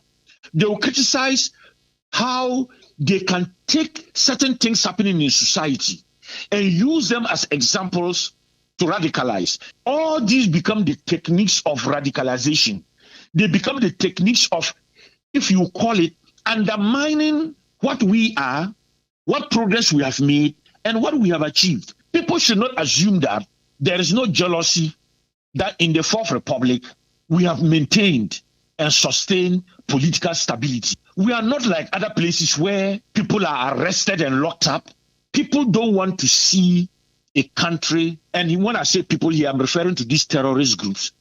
They are envious that when there is an environment in which every country is suffering under the weight of terrorism, Ghana continues to stand stable. It's not to create the mistake of allowing people to fall into the hands of terrorists, but that every day we work together to overcome those challenges, right from local government level to national level, to prevent that radicalization, which then makes people to fall into the hands of these groups when the possibility of recruitment arises. Let us continue with the effort of delivering good governance. Military or security is one, but it is more about the delivery of good governance. Let in every village and in every community, even when we have challenges, let us continue to engage one another in which people know that there is a collective effort, both formal and informal. Continue to allow you in the media to have the space. Even when you criticize, it should not be interpreted as negative. It should be interpreted as constructive to help the accountability process. Let's continue to deepen democracy. That because we had been abused so much, we would not allow our health care systems to collapse. That the leaders who are going to work to ensure that life expectancy improved, that they were going to ensure that maternal mortality was reduced, that they were going to ensure that infant mortality was eliminated, and fundamentally that the disease burden would be reduced if not eliminated. That is how clear the diagnosis was in 1963. They were also clear that ignorance was a contributing factor and that we had been so thoroughly under-educated or miseducated, as Carter G. Woodson had said a little earlier in 1933 of the American in his book, Miseducation of the Negro, which word you did not want to verbalize. And the most important thing was that we did appreciate that we had been miseducated, and so clear was the articulation of this. And if you go to many African schools and many African countries at that time, we built many universities. Those of you who come from Liberia or Sierra Leone will know that in those early days, the universities that existed at that time were universities such as Fura Bay in Freetown in Sierra Leone, which was a leading institution then and even now known as the Athens of Africa, because it was the residence of knowledge. That was Africa identifying her problems. We also recognized that poverty was an issue, and we assumed that having regained independence, we would deploy our intellectual resources and our other resources to ensure that our men and women would not labor under economic desperation. Area busiafo ena area nso so yaje akonwa na akonwa yaje ni nyina ye betwetwe nkomo e dia for my Ghana ho ensem bebre e na ekoso ewo adehman Ghana mu a braso se wo se etimi eka ho asem ye yohano na no ne se speaker o security ye yi wo mafiri ono mo Ghana forces for en wo so mu yi soldier for edo mo ebo speaker ho ban no wo mu yi wo mafiri asem we ba ye ho nsem bebre ena kura de ba de obonkrata mu. Yes, the police for best 12. Speaker bia or bebe bia ya man security na so speaker we the security ne de edu twam kra eno honsam ye be hwe na yetimi esene ko so eno dan chen so ye wa ha na Ghana Education Service and Ministry of Education womo ba sai womo akoye consultations aye meetings upon meetings up how committee ya sa committee no kra no teachers wom teacher unions ni bi eka ho ne ade and a woman planning curriculum, woman planning quite a education, educational policy, you bet me assessment any idea, and one more buy, and one this semester based academic calendar, woman at Yaba. Teacher for unions, CBCS, invited woman in Hoche, woman to our who yana say, years, any Ministry of Education at the Sa calendar, ababeto, about time be afwaso, about time be so, where the na NPP amayoko mu so and ababeto just general secretary of the party and when what the question and kasa onibeka say question bibi ni beka say kokobo and what the Emma Yera Alankojo Chematen wono so wo hwe ni mu say da chi bia eni akiri kra oba be pre frank atuni dibre wo NPP amayoko mu na chitafo no ase wo mo ye nwenwen bi wo chiri hono mo na no na disturb party no the general secretary was so the na esi form eti what the question bi aba say area lunch matin onka sanche na tita for nesan say wo statement bi a wo ye ne ade no e the tension pa eba amayoko no emu enti ene awia yi we ene nsenkan ahodo na ye ba be pensen ni nyina mu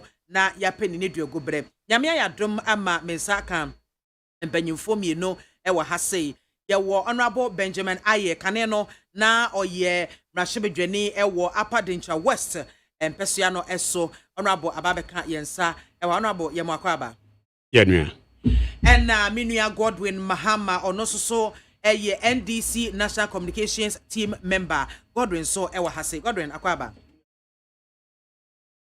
Emma wa finishia pa afi enko na emrame asafu we na yenhia e this is the first time I'm seeing you yes that we ni na me ni unhia e then they odu mu esie o say last week there wasn't hia yeah na and bibi be bom yes yenti me amba But all the same, yes, yeah. Okay, but me bro nya de mai o. Mai. Refie. Me refie. Yeah, send me gogo ma. Ba o me anti ma me gogo ma. Me send do. Na what me e dia befie. Kama pa. Ma me chance e wo me nua be ma Godwin eso. Na yenhwe ensem a di akotena na se koso no.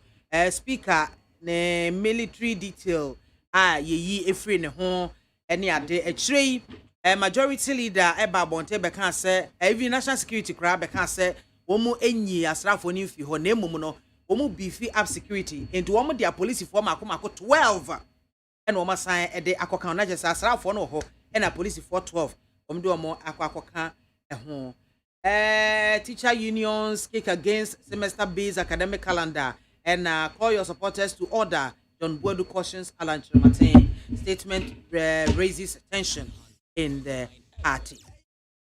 My BIAMAH. Yes, God. I mean, far we feed the case we should. I mean, chia with your phone. I mean, my one official. I mean, my 15 minutes. Mate, Yankupon and Casanco Swa, Emma Hondin, Indian Yansano, Omunti, neat 100 points.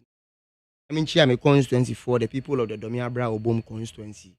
Ni Juma the MP Honorable Sofia Kare Akwaku Airborne and then the chairman Honorable Isaac Awkuyibo and our members especially Honorable Nitaki Omode Airborne constituency no afan into my pa Efra. My BIAMAH sound same way the fact of the matter is my BIAMAH MPP are buying at the governance about to the lowest pointer the Yamayeni Ambre na ya kan ya adwene antu ntosukoko ankyira ban we a ya nhwe ya the future of this country no emwa because the omu ye no eye tan the omu ye no enye fe first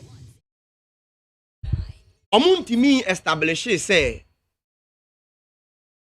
military na what the mass speaker no eye illegal the reason ti ameka sa ne say okay, and Krata a fee speaker or the Parliament of the Republic of Ghana, dated 21st January 2021. I may want a copy. That letter no refer to letter Parliament Echirokoma Ghana Armed Forces on the 18th of January.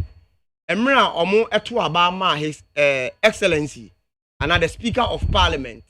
Honorable Agbansumani Babin or they requested for say of military protection.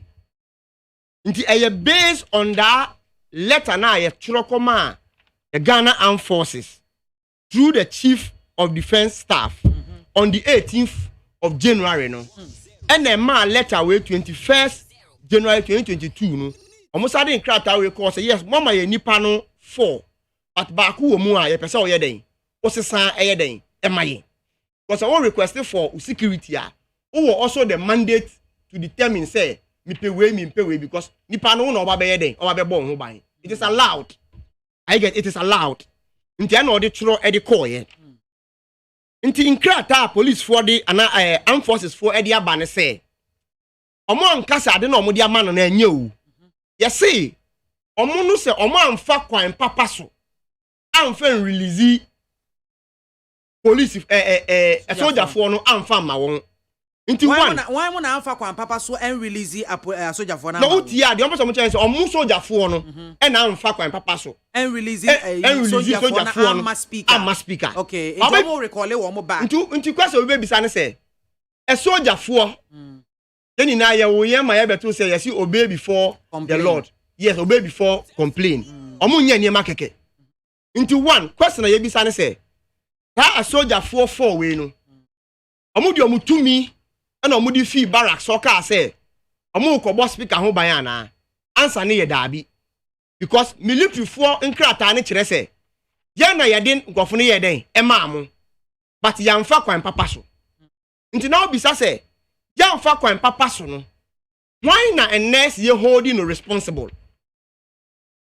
pongo mu ma sa nipa 4 no command say mumfi barracks na monko guard the speaker ana meboa nti na omaji atumu say they've aired but for over 24 hours ni the minister for defense entimi nkyerɛ yɛn sɛ ambiama ɛyɛ commander wei ana commander wei ɛna under ne authority asojafoɔ no yɛ den ɛkɔɔyɛ nti sɛ wa bridge asojafoɔ mmra a ɛsɛ sɛ mmra no yɛ den ɛne wudi ana me boa over 24 hours now amuntimi nkyerɛ yɛ obi a ɔbridge saa rule no ɔmo se ɔmo amfa rule ne so nti ama me susu sɛ ɛnyɛ no kware ɛyɛ aban ne na hyehyɛ akyi aban na hyehyɛ sɛsɛn yes mɛkɔ hɔnom aban ne na hyehyɛ akyi sɛ ɔmo nyɛ deɛ ɔmo nyɛ no two my dear mate say MPP for even with the majority leader issue press statement say for the first time there is no speaker yamano military protection na me bisa say because I read in the papers and we no pay as a former speaker of parliament right honorable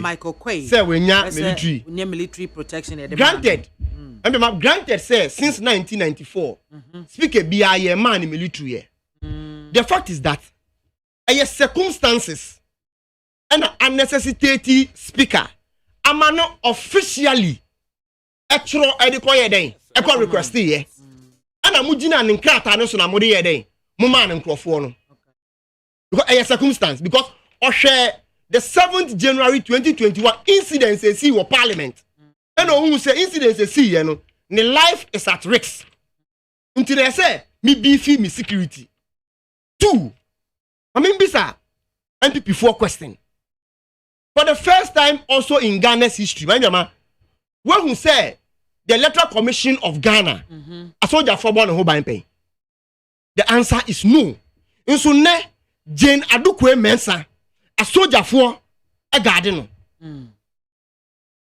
One who said for the first time in the history of this country, the Attorney General, ekita military guard, and the answer is no. But ne Godfrey Dame, ekita military omobon hoban. I get what I'm saying.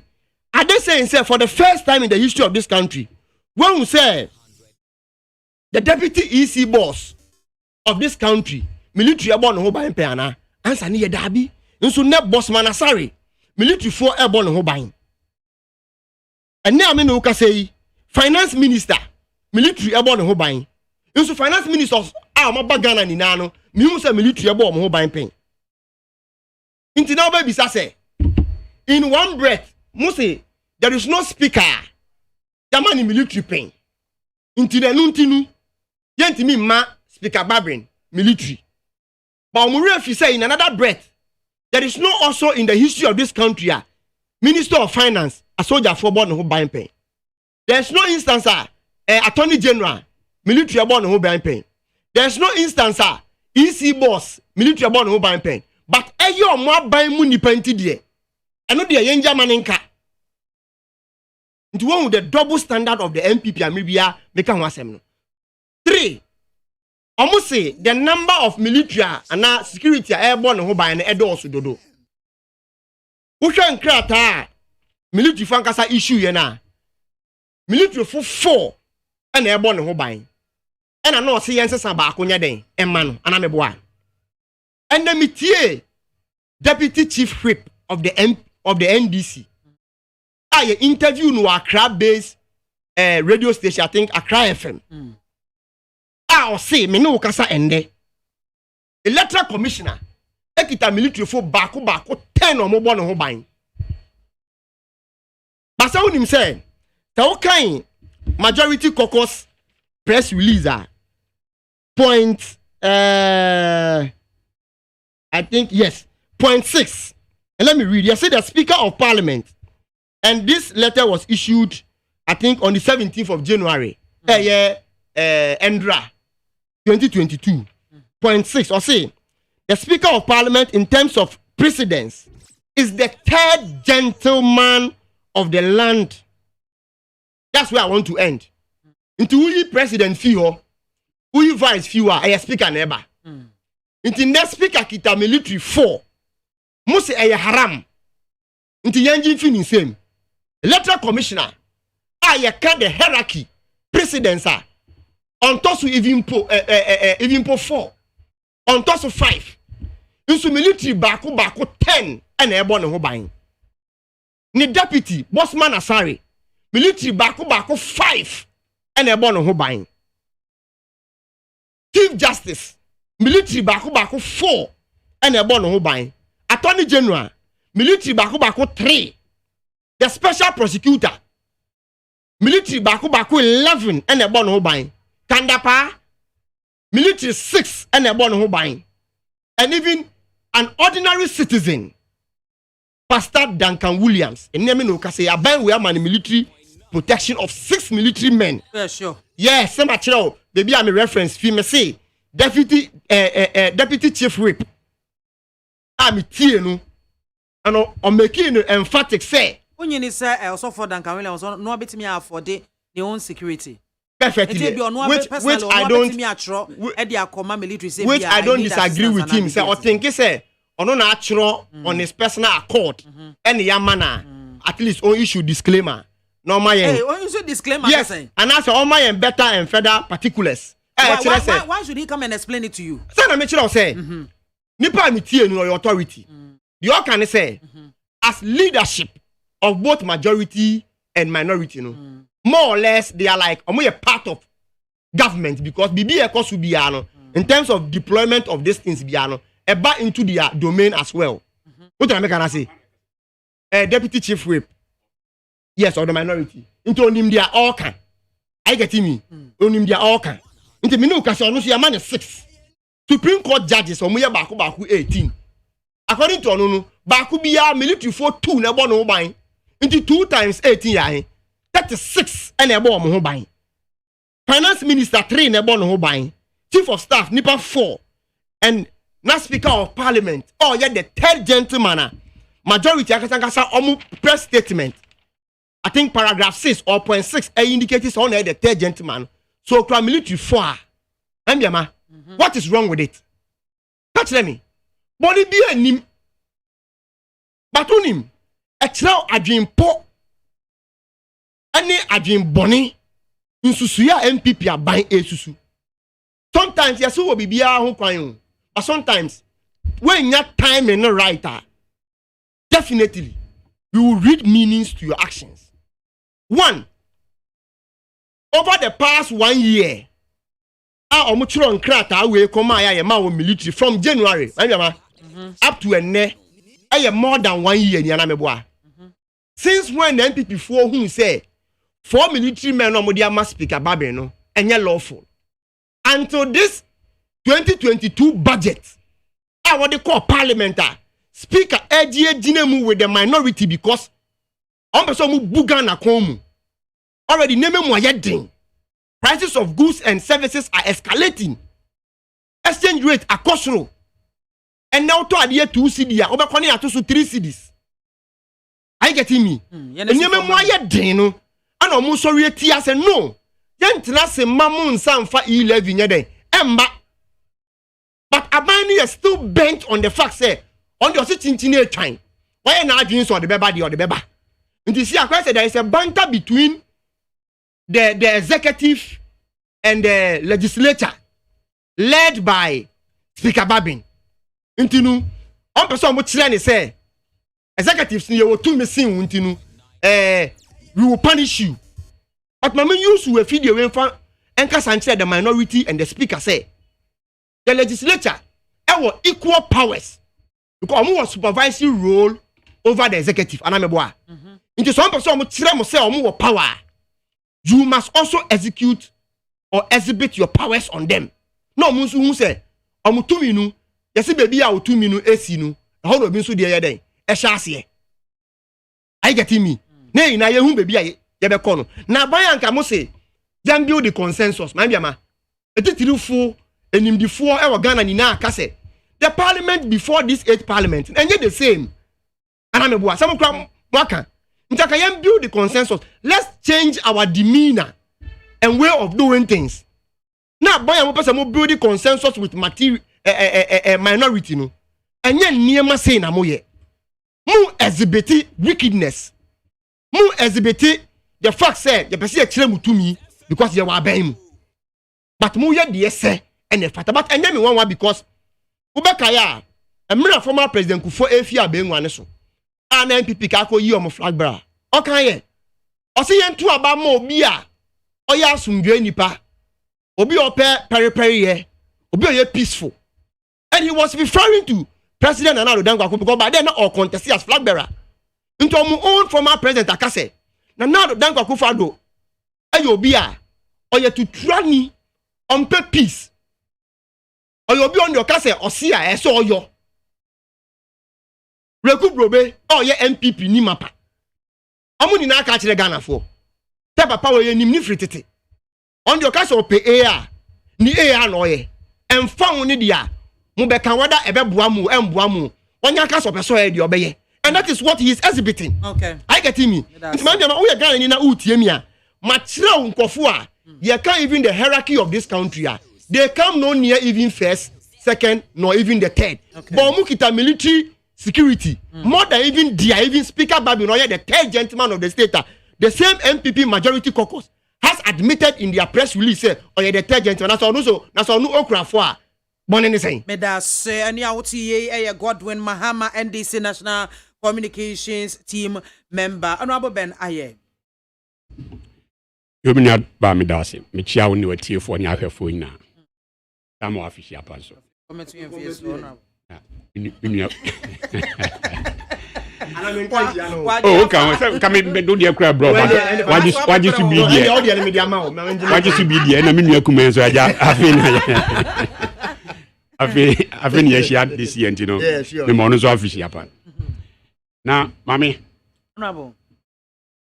me pese we de minnu kuma dina ma me bisa this question and yes anka me misa no enyem bia no ese mo be kan ono na dwen e na wo kan na se NDC position no So jina ha as NDC rep. Oh okay. Iti NDC for adwen no working. Oh, for which maybe you release oh David no me try you release oh David say you release a press relative to issue na simple question. No, for simple you to know question. Yes, and 18 January 2022. Because me yes, just to authenticate person now. The one say we are no I mean now the Rebecca they send I don't doubt it. You know. Okay. Into just NDC position. No so. Oh, and your my problem pa. Let me show one person na intended ka me problem I can make slow kakra on him.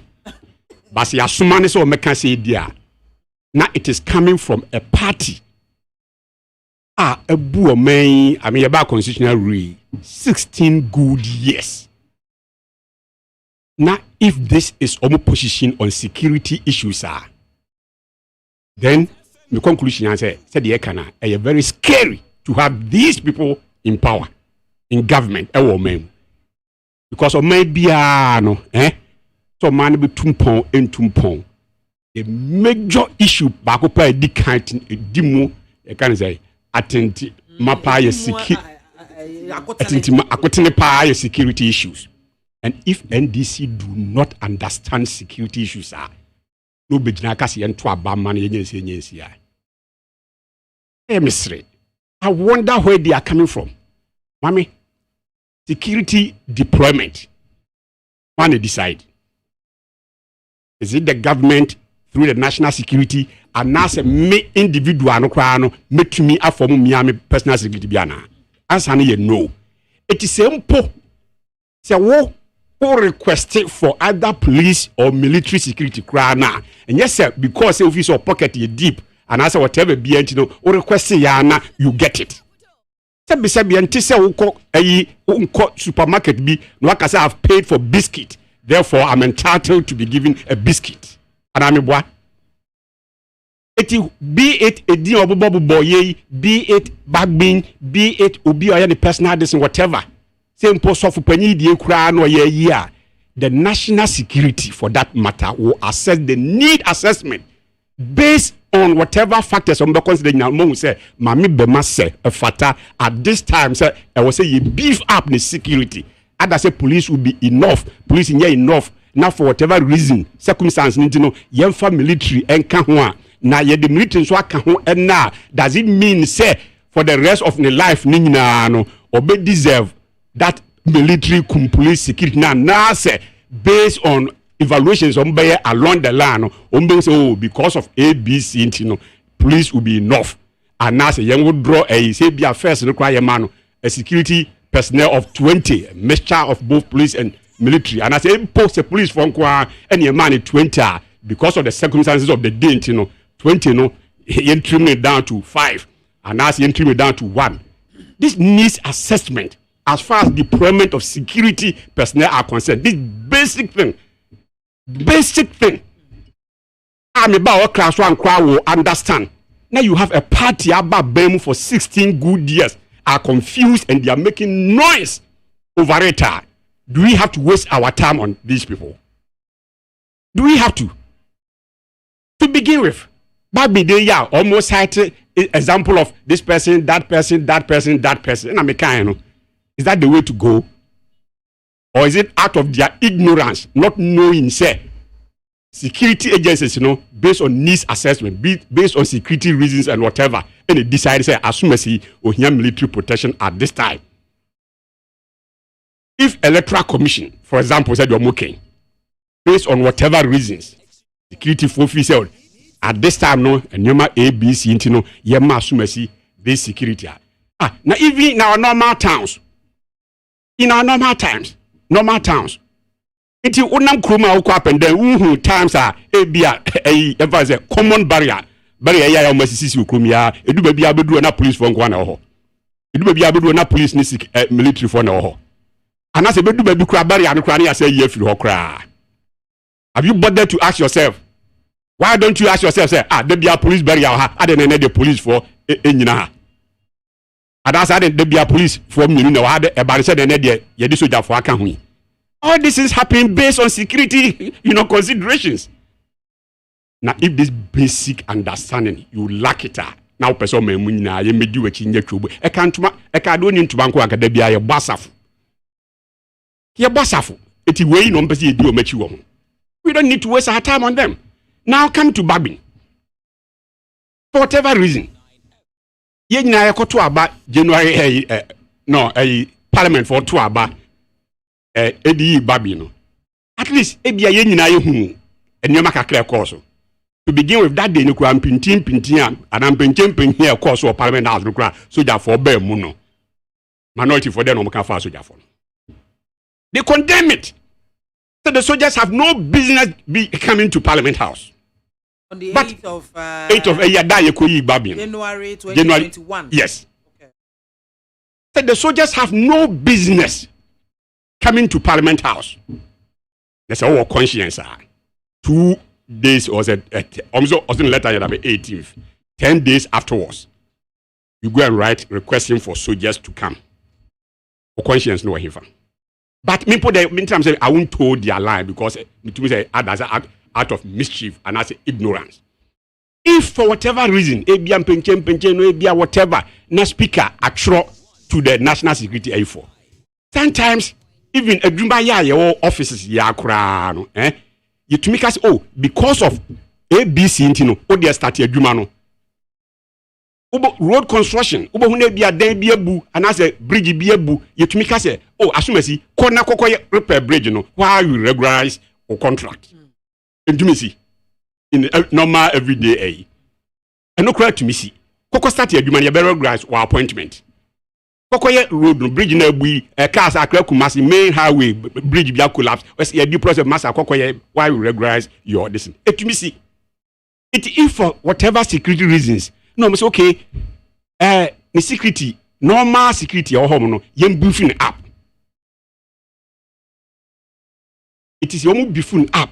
Next, you say, okay, now maybe again, depending on what more security reasons, you regularize the deployment earlier on now. Obieti kwa paise at then all this year take you 1 year and now regularize. As you say, it may take 3 days, it may take 4 days, it may take 2, 3, 4 years. And now opposition member will determine. And now security people now in charge of security now. After all, those soldiers now home. It does not mean say it doesn't mean say they report to you. They still report to the barracks, to their high command. They are in charge of them.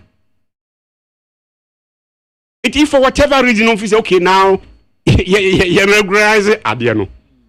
And now, if you say, oh, she's yard, Bibia come down, 80 number of police, honano, enough. I'm not going to go into these numbers. But Sokas will be this uncle for like other people have stated, no. Then even Professor Makuku Obedi Nadia had just 3 police personnel. He said, what about now 12 police officers? Then now will be a buy a man not more than It's yes, I don't want to go into it because security for security reasons. Okay. Assessment needs assessment on Bayano. It's assessment threat level depending on the number of exactly. Okay. That is what is done. Basic security person will tell you the deployment of security personnel. It depends on needs assessment. Baby. When I see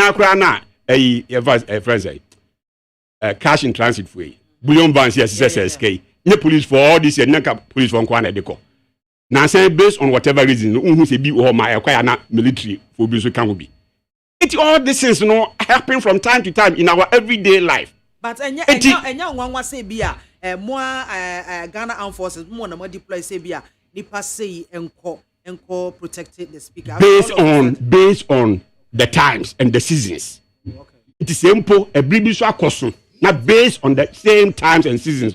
If you say young go back to the normal situation, I mean, we are there say Sisi ya make example of the matter said the soldier for BDD bullion vans yechi. Now sisi ya usi yasi omo import omo bulletproof normal bullion vans me. Unim say those cars ni be bad, the soldiers will withdraw. Even the normal police for outside DH may withdraw. Because a lot of those cars in the security compartment in the BBR, there's a Bank of Ghana, it takes care of itself. It's a combat at that time now. Would I have to come and be assisted? I didn't soldier for I feel the money bullion vans next year now. Please. And then, yeah, and you may be because I'm a former member of parliament. Does it mean you I'm deputy chief whip they get them involved in security deployment? That is a big lie. After all, I was also a deputy chief whip. I was a no, please. I was a deputy chief whip, my friend. When I can see a security deployment to Krumama, you be involved leadership of a parliament. Now the make say, here's I'm not baby or now cry. And you may be Koswa, I'll say a mayor need daho.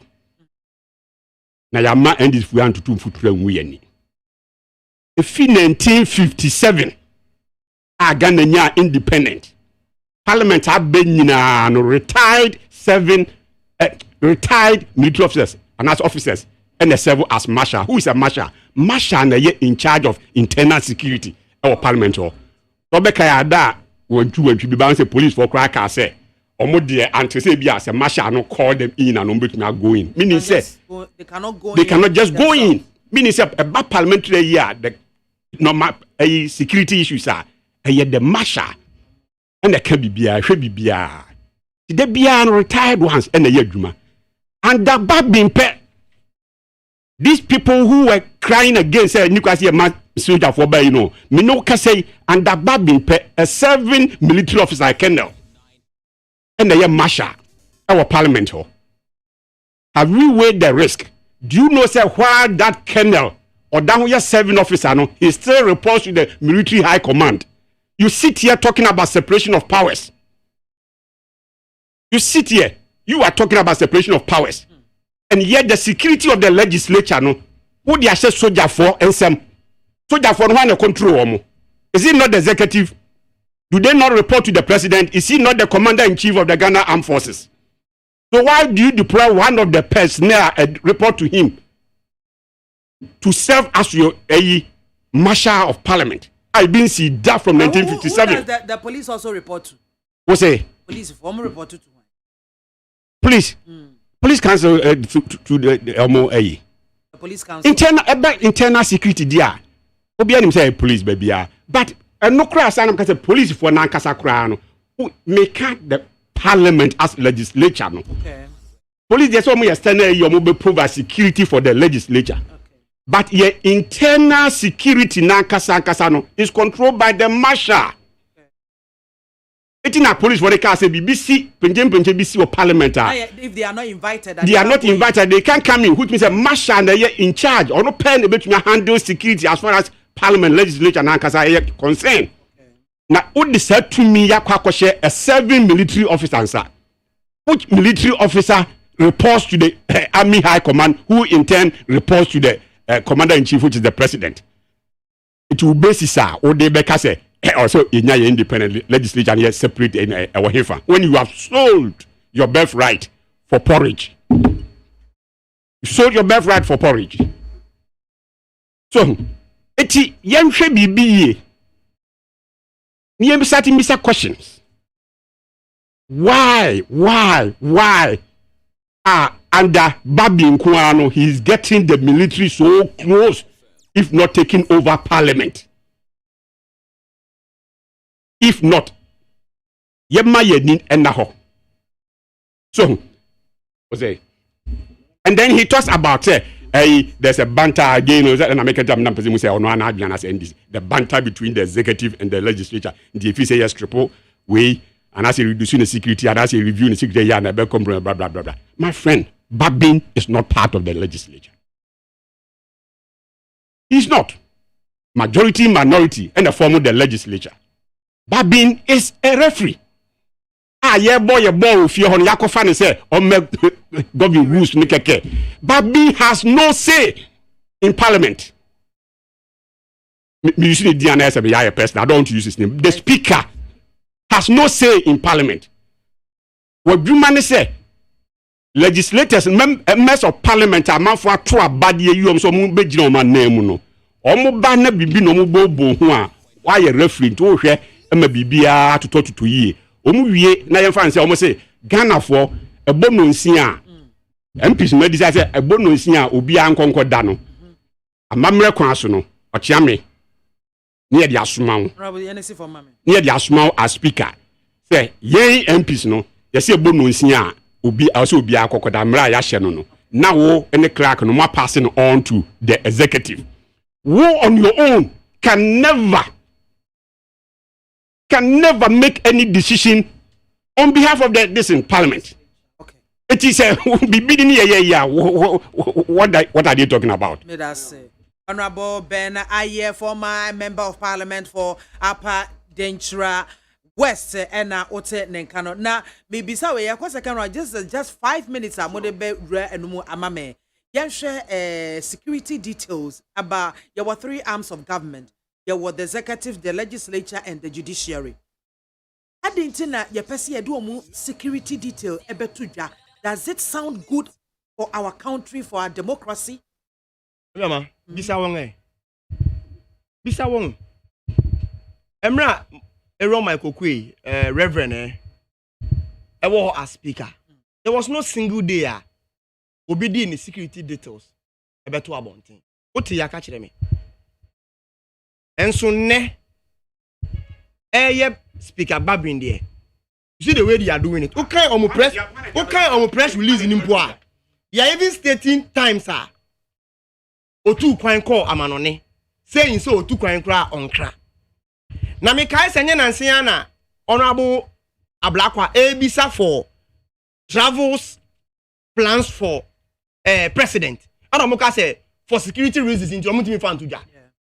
We're a third gentleman, equally important in this country because on your head of an institution called Parliament.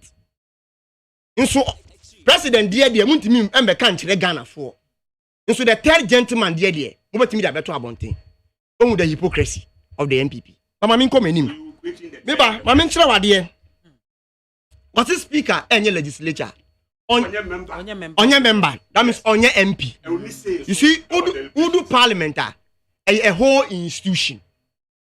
The institution of Parliament, not the head.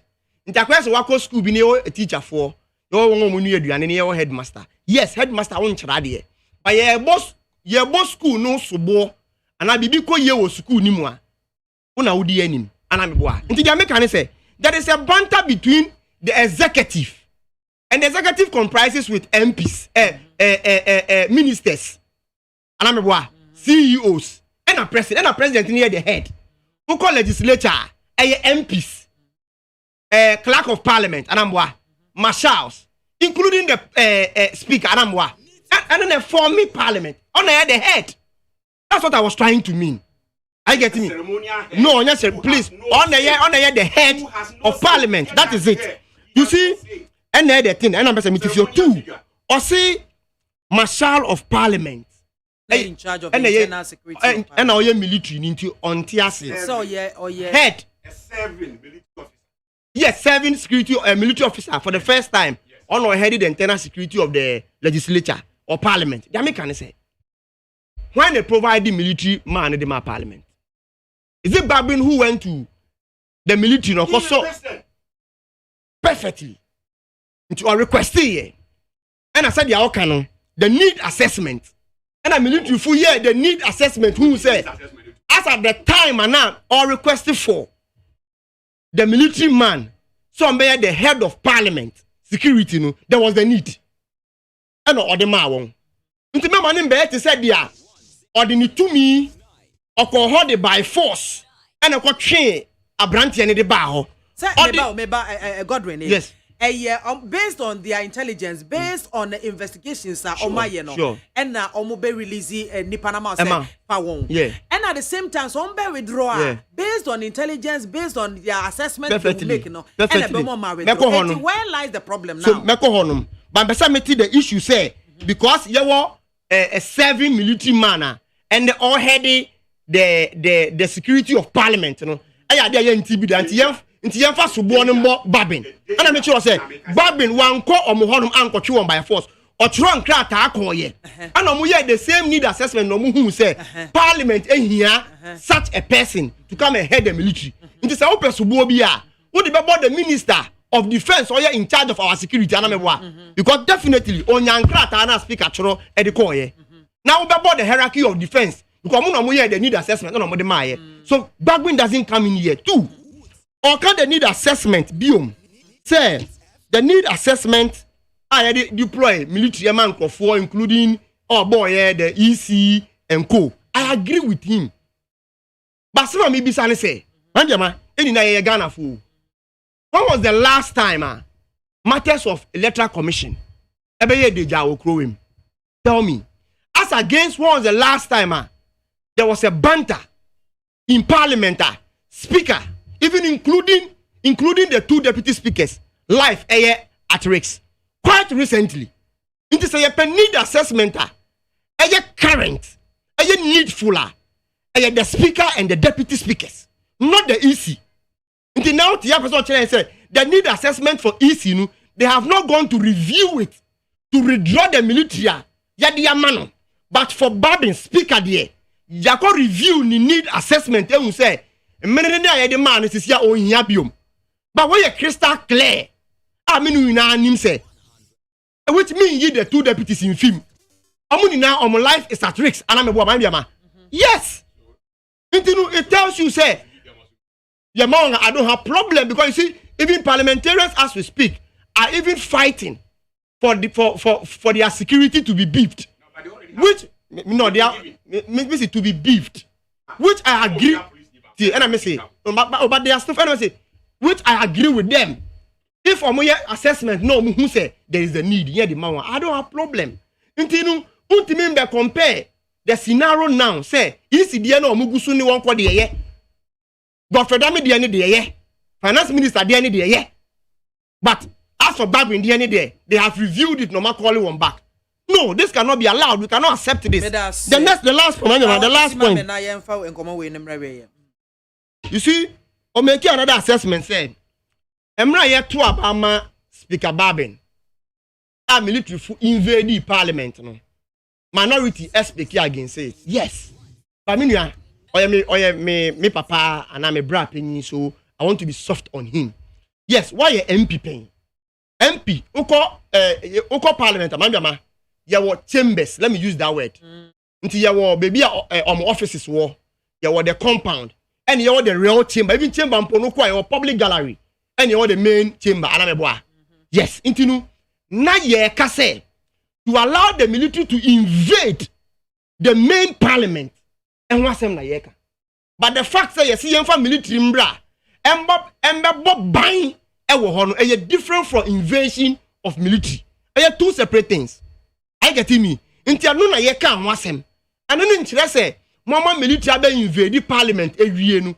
If there is a need say ye military so be speaker who ban be parliament who ban ye ntimi nka because the entire parliament is different from the chamber. But the last point is when you make it ankrata bi wa okay MPP4 and I say atitifio no mu nkontompo MPP4 almost of the egugba bi hu fi the same release on the 17th of January 2022 omuka about say the babin etu kwan onkra mampenyi but ayo hye say okra won majority leader ansa ehye nkrata na se hwe me wo a document wa ha if the office of the Speaker of Parliament dated dated on the 6th of January 2022. The heading: absence from Ghana to undergo medical review in the United Arab Emirates. Intimra O2 kwan on the 6th of January 2022 no quite recently no or issued statement way Edema the president said the amrano eti. This is okay. The assessment by the majority. I'm challenging you. Show us the date. President. Now say you see. The assessment by the majority say Speaker Etu Kwanya on Kran. I am wrong. Answer that question. MPP enjoy and tuning kontompua. They are targeting at Speaker Babin. Then they should concentrate on the governance for the reason why Ghana for to Obama one. Where are you too petty? Are you too petty? Even for only be. So you aware say the speaker ampo too kwine. That's or announce it on the floor of parliament. Official. So you aware. Official. You have been a parliamentarian before. You know it. I get me. I don't say you minister of Chairman Sabos in the ministry required. Parliamentary affairs. In charge of, I think, honor for the majority. Into honor representing the governance in terms of parliamentary proceedings. This is an announcer or parliament impose a speaker to Kwanya. It is up to him to inform the executive say these are the proceedings that speaker officially say or because the hazard of parliament. Ebe capture say no kasa to Kwanya. And concentrate on the governance system. Thank you very much. You see, you say, why do we have to open ourselves up? Three arms of government, security system. Didn't you see a BSO who say speaker age nipa do say ne protect speaker? Why do we have to do that? And then why in democracy no? You see, and this video match here. Question I will be saying. One I debate with ya. Don't say this for ya. Also, speaker issues ya. Oh please. And why I debate with you? When they review it, to the public. Who leak it to the public? I know you have another question, but when they heading the Master yet Nyabutre mami. What here now rely on official documents. Yes. Official documents na mo trotro no. Hwe wa kasa a majority for response no any momo de na de na de na eba first. Was majority's press release a response to Momo earlier statement or not? Anyway, yes. Answer. Me say, was it a response to the minority? Okay. Oh, please. No, simple question. No, was it a response to a minority statement? And no issue and answer. When you okay, it's my time. Okay, every answer is accepted depending on how you explain it. You can feel. That's why you can feel. No. It's about how you defend it. So,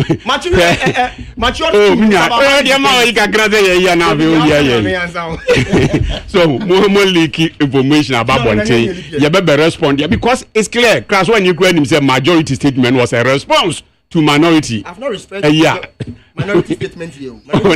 Now be na dia ba. So but mami said you can and can ne first no. Did am case security reasons there. Kenya dia ye de betina bonte di ho agro to say the NDC for etiha obobo wayward number of even in parliament a bad national security budget any other a year ye no in closed door even in the advanced societies. Why? Because you don't just play around with security issues near the idea. But AKWAFO is ye di o mechia ye be your man say kindergarten and mamubi. Boys are mamubi. That's all they know. Boys. Their leadership, they behave like boys, class 1 school prefects. That's all they are doing. You need time to be doing much. And you can say also, and you can see you do much. Now you concentrate on the weightier matters. Let them come from the beginning. Long say Kaduni to Mankwanka, they be a asafo, and now you be grow. I mean, your response are the battery. Ono ehuru kwesi ha no asa defeat ono ano no aye say we enya say dia I say when we talking about Masha being a serving officer, and then he's talking about a parliament home no the chamber the wine the premises from who enter the gates from everywhere including the chamber your premises of parliament. Minim, at your categories. And so, please. Mammy, the man we see, I can't bet yes, you won't tear the nasi. So, won't yes. And when I talk about the security within that perimeter, wherever, what the question, we independent body. Now the security, no, independent, no, so no, independent of the executive. However, what the security will be a serving officer and sir. Which serving officer a report to the executive? Where is your independence? And you sit here, you don't even see the risk. How would you see it? You will see it. Because you don't know, and as you support perhaps a hidden agenda be somewhere. That is my fear. That is my fear. One, when you're military serving officer Bako or servo as marshal, do you know the parliament in now? You 2 years, some you be biano. Actually, the mace no ni bibia your parliament ye bibia you 2 me ni ahwo de ni bibia you cry the mace actually the mace no. And that mace manekita and a babin a serving military officer Nikita are amazing. And you sit here, you don't see the risk I make a massive. Mommy, me buy ya me peseka. You made dim punchu bano. Ya no de kasi video match. Yes. Na yam question ye ho. Yam question ye ho challenge. Yes. Well, they are not doing right. Exactly. Because you can't see a corner said you all these years, Nina, Nadia, or my young tumpo. You bet these are petty, and this work of a banana, bay, trouble, hey, young queen. Just a second. Okay, incidents see recently our parliament. I can't say, young general secretary, Etibe Bintino, on few answers on bed. You see, when speaker returned, or clarify things. And the fact is that you see, even in the chamber, Nakasampono, public gallery, I don't interfere with the main chamber. It does not take you away from the security under the control of the security of the marshal. No problem. I see the last. He is the only officer who can walk you out of the whole, even the chamber. Security military inside. A serving officer. Yes, a serving officer. At the time, I no SR reported to the executive. Yes. Now, who create was like I said, you're independent. So, I mean, what are you talking about? Military. Now, you're police here. And your police, a retired officer who does not report to any outsider. That is the point I'm making. The marshal should not be reporting to any outsider. You see, when says the all requested for even military about UFI and our police about UFI. The fact say all born on reported to you. still will take command from the BIAMAH FIE. So even Babin cannot even command them to do things against. That is even the risk. If that serving officer is still taking instructions from the executive, then where last your discipline? Believe in the discipline. The discipline of who? Of the police and the military. Because let me tell you, that's why I said, Munamu control one. If woman instruction as a government, no, I bet distorted the peace. Massa, that you and I are enjoying. You see, your ignorance now. Brasso and Comoweno, yet see her say, Nafe Yanko, Yan teacher unions, no, and in fact, me who dream Kakra, ya, who say teacher unions, Nagrat, Nat, CCT, at the Sakeka Hunyanano, one more element, yes, GS, I'm almost says from GS, AKWAFO. Semester based academic calendar be their bar woman who she young consulted teachers and a home croneba. Men so menti ye cry no meti some time ago, either last week or two ago, say Minister of Education can say one must set up a committee be a committee comprised of teachers, I think parents a crack a home, any other a yibia woman na five jene a hunu how ye bear running things into a banner same and a teacher unions you so edia semi eba say one more empene and mass semester based calendar no enye juma because they were not consulted. What is the second one? No problem. Education is very key. Said yeah, security is a key, no. So security enya. Na ye betana na ye ka development. Me ho asem said yeah, me papa kan na. Yet ya no kwa yentimi nka. Because if you security and I am peace in stable Bibi anywhere ever developing in your country. In some na can equally that important. Ayama. Their unions for an air cannon. They will name the omo can. Omo nyade. Omo enka. I get me. Omo name the omo can. And in this case, no, I think say almost all the unions, NAT, NAGRAT, CCT, TEU. Yes, because I have their release here. Okay. Yes, NAT, NAGRAT, TEUL, and CCT. Omuno akom sabum. I release this particular document signed by Nata Thomas T. Mensa on the General Secretary. NAGRAT Enjo Kabonu on the President for NAGRAT. CCT Kings Ali Awudu on also the President for CCT. Na okote wa mark the crunchy on the General Secretary for Tewu. And meaning some kofu we omo ina ya educationist. Nto munim di omoka. Di omoka ni say one aban an consult won. Aban anyone ND policy no sawo so because we a major policy. Because we be movie the trimester to a semester. What it means, they say, teacher for ebe keep you long in the schools as they used to because first na ye 3 months na ya den na ya makwa ya na mebo a se see omo ko no per the timetable na ba no omo ko na think on be break June ana mebo a June intinu the contact hours of teachers no ebe bebre nti no omu ka say omu condition of service omu ni aban ekoye no if some contact hours no eba be increase ya there is a need say omu sambe hia abobo hu because the more the contact hours I think the more the request of condition of what service. 2 meso machira de pen meaning say the reason why sometimes you mark quite often and they say akwala no entimin the absorption rate of a child no are limited as compared to SS and university level. Intinu ehun be nya say see etna se na consider those enema ni na ye put into consideration.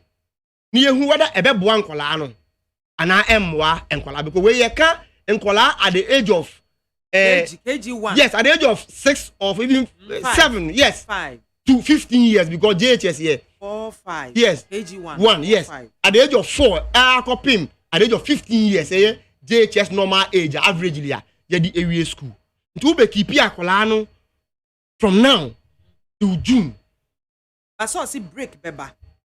You see, I'm only before they come back again. I get you. The breaks never the issues of Easter break, which oftenly the na semester, trimester, no crowd no na eno so day. So it doesn't change anything. I idea no more enjoy already. And call with midterm. And midterm has been there. Let me tell you, way by even with the trimester, they have introduced midterm. I don't know so you are aware. For the first time, na basic school for a school semester break. Yeah, term break because they were still enjoying the term system. You see, in every governance or institution, meaning say me papa, at least aside being a politician or MP, or working in a corporate institution before, stakeholder consultation is very, very key in every development. Sure. Into no say, when we play significant role, aside even the Nat Nagra city, even PTA, parents no more for that is a policy in every one. We so we key in our educational sector. Omukrampo ya more money. Emiri bia say, "O pesa we ade bi na o ignore key stakeholders ah." Eyi ni nsunsuanso a wo ye den unya because o de ade na ba you have a backlash.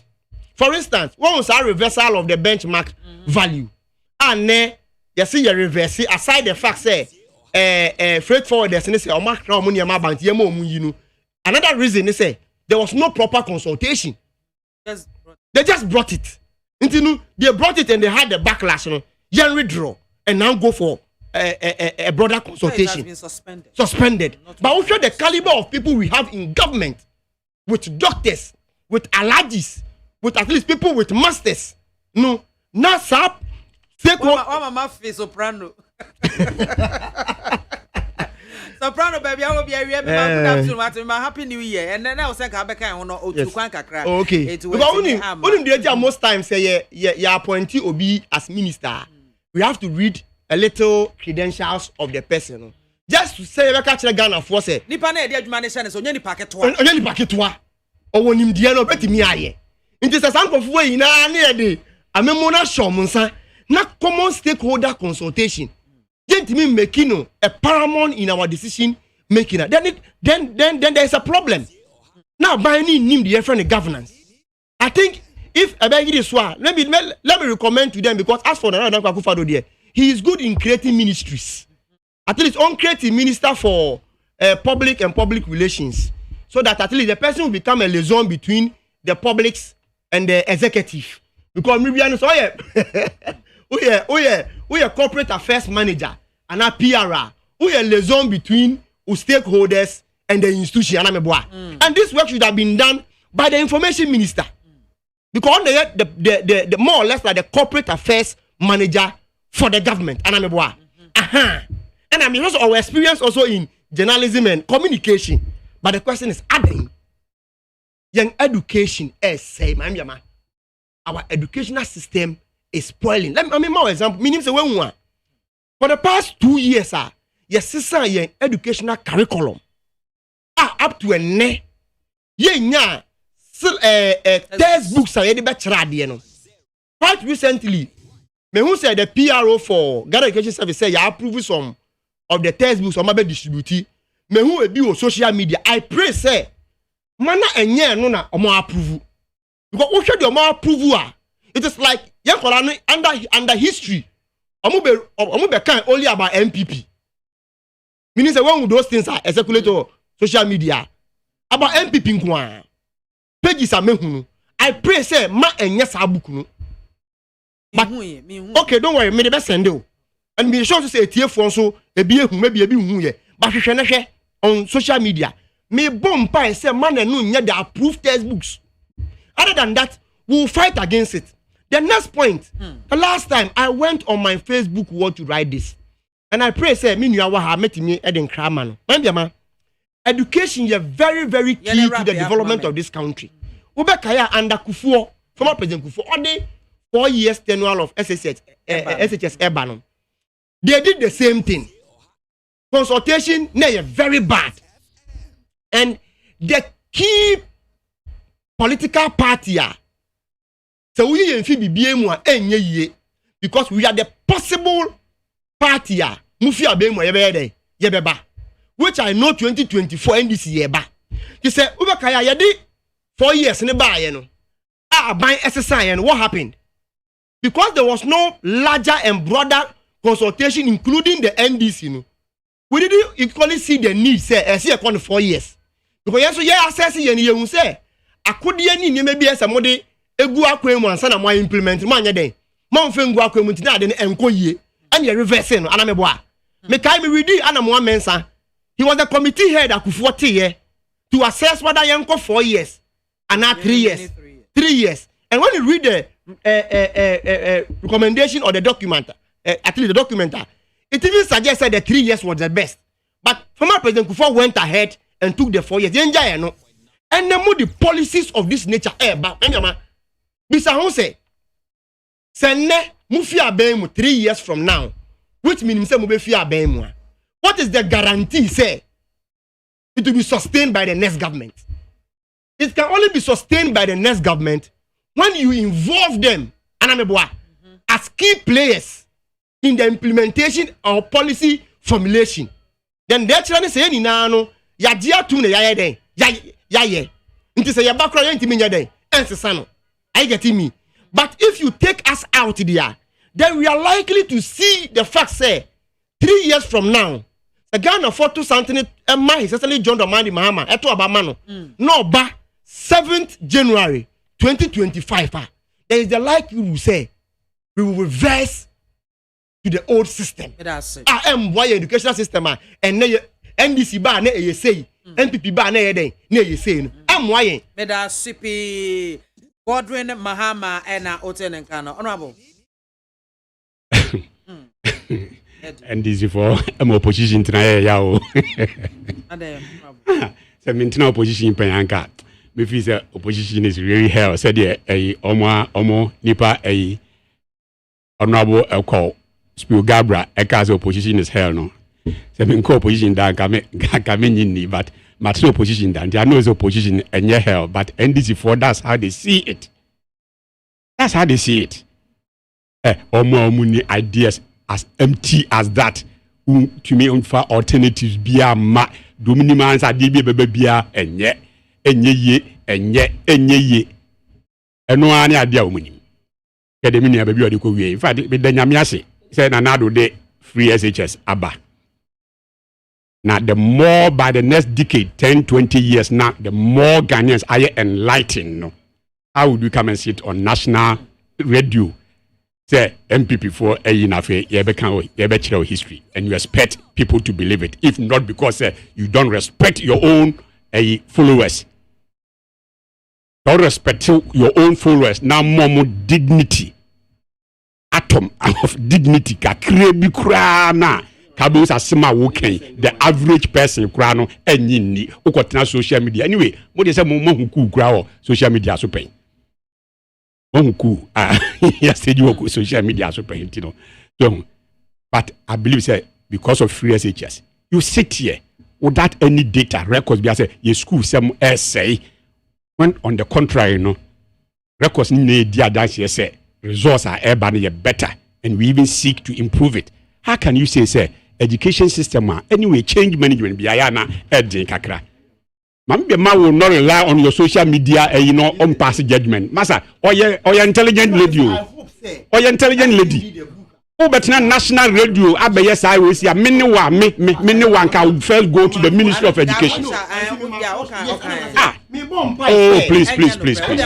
Oh, sounds argument time. I don't think people like you they are better because you know the country and say people like you will believe it.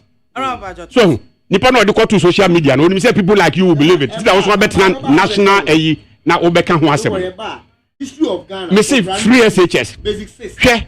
Your education system change management obi any say enye easy change bia ba resistance kakraba but how you manage it no and the issue but not the change itself. It is supposed to change be ba na abeya the fufro, and that is what leadership is about. It's not about managing the status quo. No.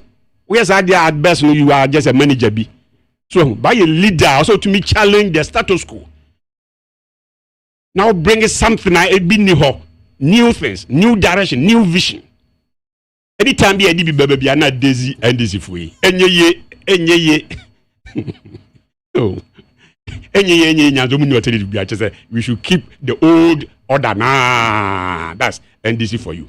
When your new system clause say, hey, young Korea, me nimu, omoko womu P1 honwa, and as a KG na, obe we school no ko first as an BEC. All these 9 years, say no ya de, bibi ko ye, bibi nye ye be hu a at the national level no, this wa kwa BEC. 9 years wasted. Now we are saying say after every 2 years biano yenye national assessment.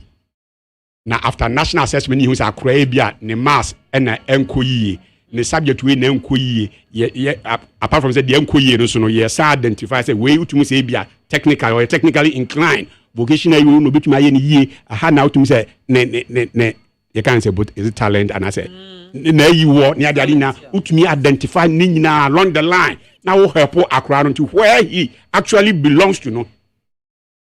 And I was sad. Mitie mu news baako. I say accident times me anu krum dunkwa on nothing. Yes, Akra bia so akotro BC 2 times or say 3 times. Ama wan pass intino ku no ho. Ato no ho ato abura bi mu a nipa me pio ntamana ku wuye. For all you know, this guy can become the best mason. He can become the best electrician. He doesn't need white color, or the society. But in society, no, a pushia say it's all about the certificates. Tunya system bia now ebe address we munyina a daisy and this way na omuguso dede. Look, GES, which is the technical wing of Ghana Education Service, no. Sebi nye fitafo ne go. Enye fitafo ne go. Menka se fitafo so enye papa o. Me patche obia won shoulder or word ne expertise because o ka say ya, me ka say ya, me fa nko GES ho ne enye mame. Because we need the expertise. About the beko fitting shop because ho na expertise ni wo. Me hiam pa ebo a me nko GES. Meko ebia asori fie. So, sa ne ba education issues nso a I will go to GES because nyan kwara bi ne gu ho. Na wa betina ha abi paint the picture. Enye na make so ensan so nya MPP head office o. So nza technical ya just all these years na no na te ho mo a enye partisan issue. Express in the gu ho. GES asem na me no ka no. Enye the ministry. I'm talking about GES. Get the two difference. So sebe enye no enye nkwara bi ne gu ho. Now this issue of consultation blah blah blah blah blah blah. He said the way hurejina pepe ya okita chi a o bone the wrote said the gospel truth no. Like you were saying nana me sumate from minister na kasa numu. Committee omote ya teachers reps was so parents reps was so all this na course. Then the cover we na buy. Esa free SHS ne a double track ne sa ne ma ne nyina ekofa ehunsunsu aso kakra buy be wi ase na parent ni bi ne mba wo eco school na bi die wo fie bi ayese ni ade this semester year dey be all ma try from the higher levels and na parents ni bia raise concern no it appears say your man mpanyimfo no ebe wo school na bia na nkwara na wo fie it comes with its own challenges and so it is there way you betumi rectify na say ni omunyina eco school omunyina akọ school omunyina ofie omunyina ofie. There was a need for this committee ya ken omakwa akotena se abobo ho a omumfa calendar no kra ma ye Ghana for as usual ye hu dede kakra na private schools no bia na ye de enkwara ntifie ni ade as usual na finally committee de academic calendar no ababeto ho. This is a problem pa ben no problem ben pa utie dede amenue ya hwe ubehwem no natifo ye nti oman mu na not for be every day be about computer teacher. But honorable and strange say me ban omo be ye about this computer teachers computers nya they we as here they painted the picture of course with their NDC for near day. A painting picture and as if said they didn't know anything about teacher for laptop. We are Siasana and to say Napo ebe making one statement. Can the teacher for ya bodies ya and a quiet negotiation as to who should supply the computers near the adina and I'm and to say Napo be making that statement about 2 or 3 years down the lane. No, now you now have been made to believe say as if say Ghana Education Service and as a ministry now impose laptop be on them. Our brad na kabonu ni the rest of my senses and the document ya na sa omo na sa akwakushia decided on who should supply the laptops for the teachers. It is sometimes unya some of these statements now enyina no nko aso na jump into conclusion. I'm also not saying say what they are saying is false. Yen dig further, but I can tell you say when the minister says there was a committee we was and no ma kwatnas no ma draw this program they are bad. Tendency to me believe with that, especially when it is Minister for Education. The man knows what he is about. So again, this again,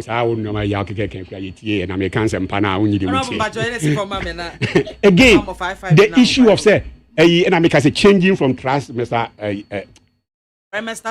to semester no yes change be the but me say a problem. Again, me name so that or your parent or ma. And I say ma your parent. Your parent. Okay. So because as a parent,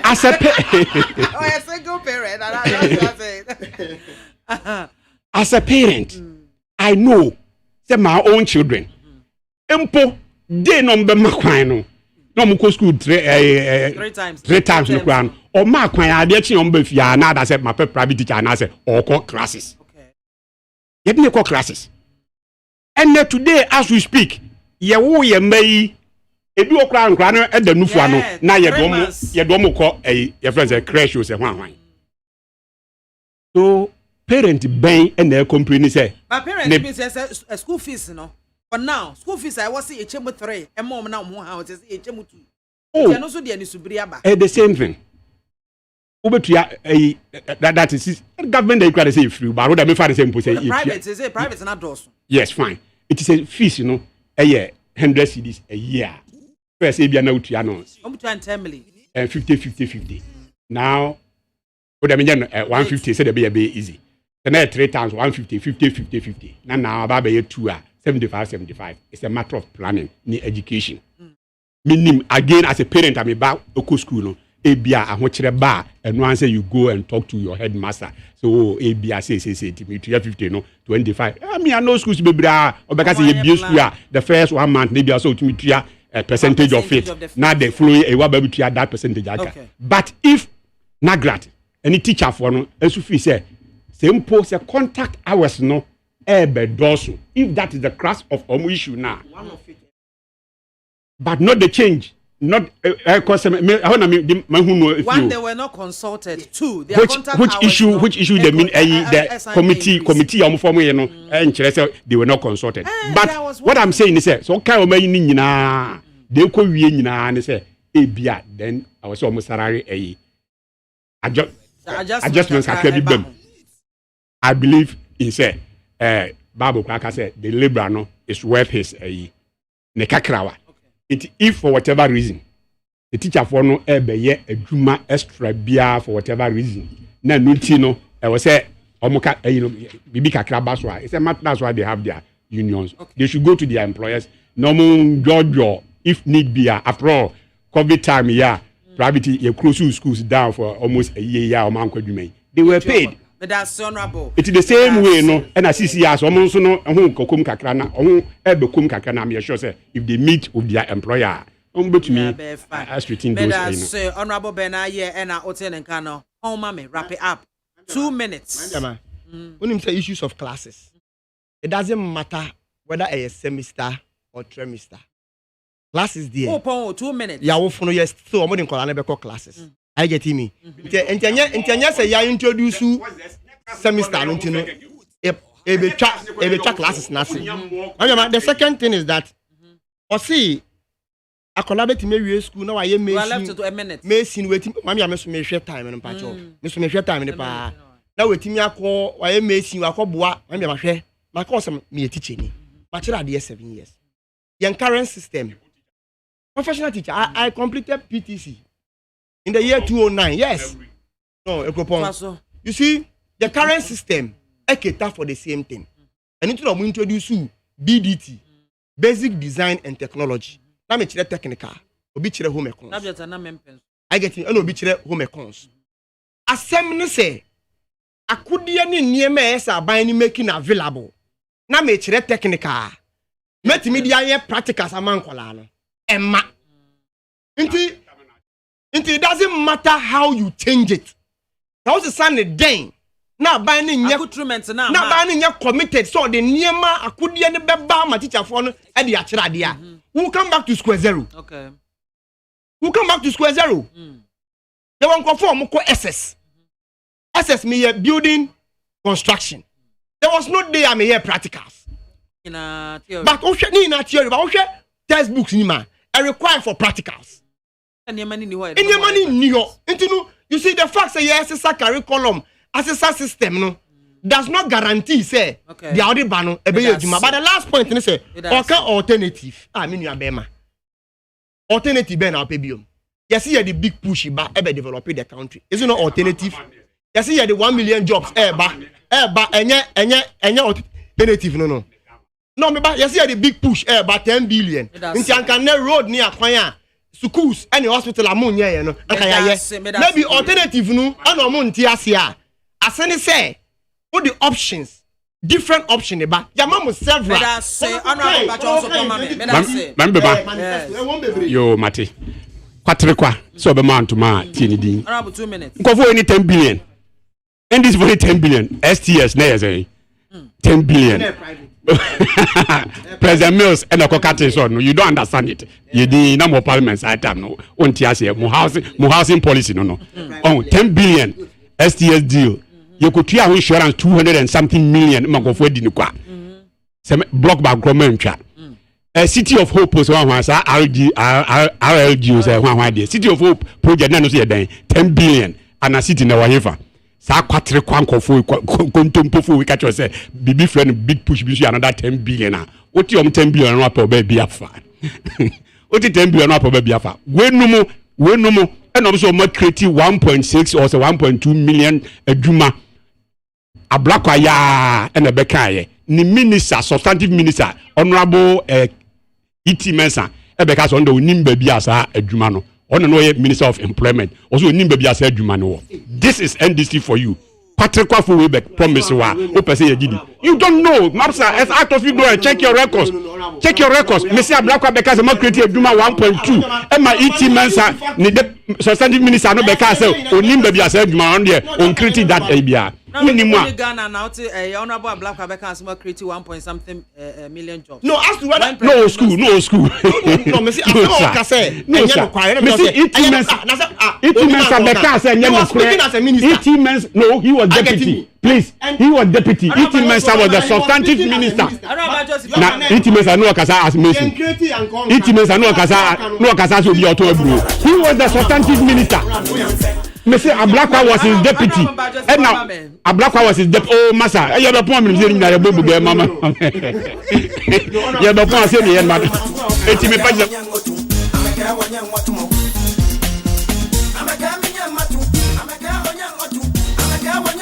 Ebenyufo enemesa eka won eye minua Bema Godwin Mahama oka NDC National Communications Team no ewo na Honorable Benjamin Aye NPP former NP for Upper Dentra West na mensa eka won ne no mo atwe nkomo enne me yadom mam abie phone lines no ama etiefo mo adwa politics no agumu ama me fa course kakra bia na fe ye de dwedi ni nyina aba awieye obetimi afre 0302243540. Hello. Hello, good afternoon. Good afternoon. Me ba jodi ni baby afrefi. Mami soja ye friend Abolo ni kasefi alaju. Abolo yeti o. Na abo Gordon abaso mami. Na Gordon about new curriculum textbook bia any na social media no so no miss ma hu bia classes dey bia naka approve I can about free education MPP logo ni yama umiti mami BIAMAH na wa check yama ye but the other person enka che MPP for ni say mami BIAMAH obi antimi nka che Ghana nye din ye economy ni nye nti MPP mo omusu It has say on subetimi afre 0302243540. Hello. Hello, mami soja. Good afternoon. Pacho dini baby afrefi. Yo, abodu ni wini ba. Abodu etio. Yo, mami soja, we soja of the week. Abi wa bu di ma papa pa yanko ponsam. Mami soja. Mami MP honorable Alexander Fioma MP for Futi. No, MC or Futi. Honorable Zubero Kasim. Dodo na friend Papa Holy. Young Papa. Honorable Kennedy compare kwe Japan with your obia Papa Micham. Mamu Winfi, DFK, Justin from Ponkudia as General Secretary. And Samofa, Montoman. You, Mammy, Mesro, and yes, and Mer Equa, Bankamema from 57 up to date. Then Speaker of Parliament, from 1957 up to date, but in reality, Mama, from that cannot now. Na me say bisa say na ye speakers no na soja fo mo wo so ban ana ye wo Ghana ha emenge one person speaker of parliament police fo ba ko 12 na wo bo no so ban it has say also betimi de odi aba 0302243540. Hello. Mame BIAMAH. Good afternoon, Namwako.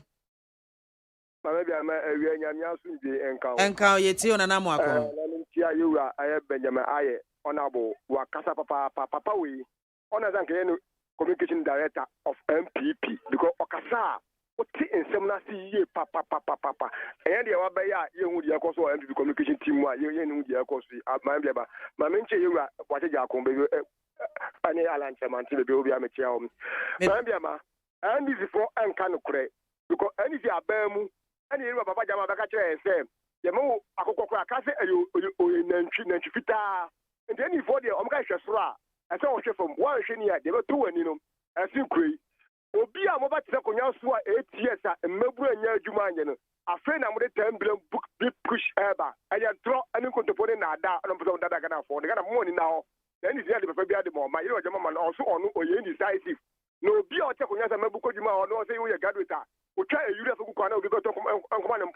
Neda se onso betimi akona foforo aba. Hello.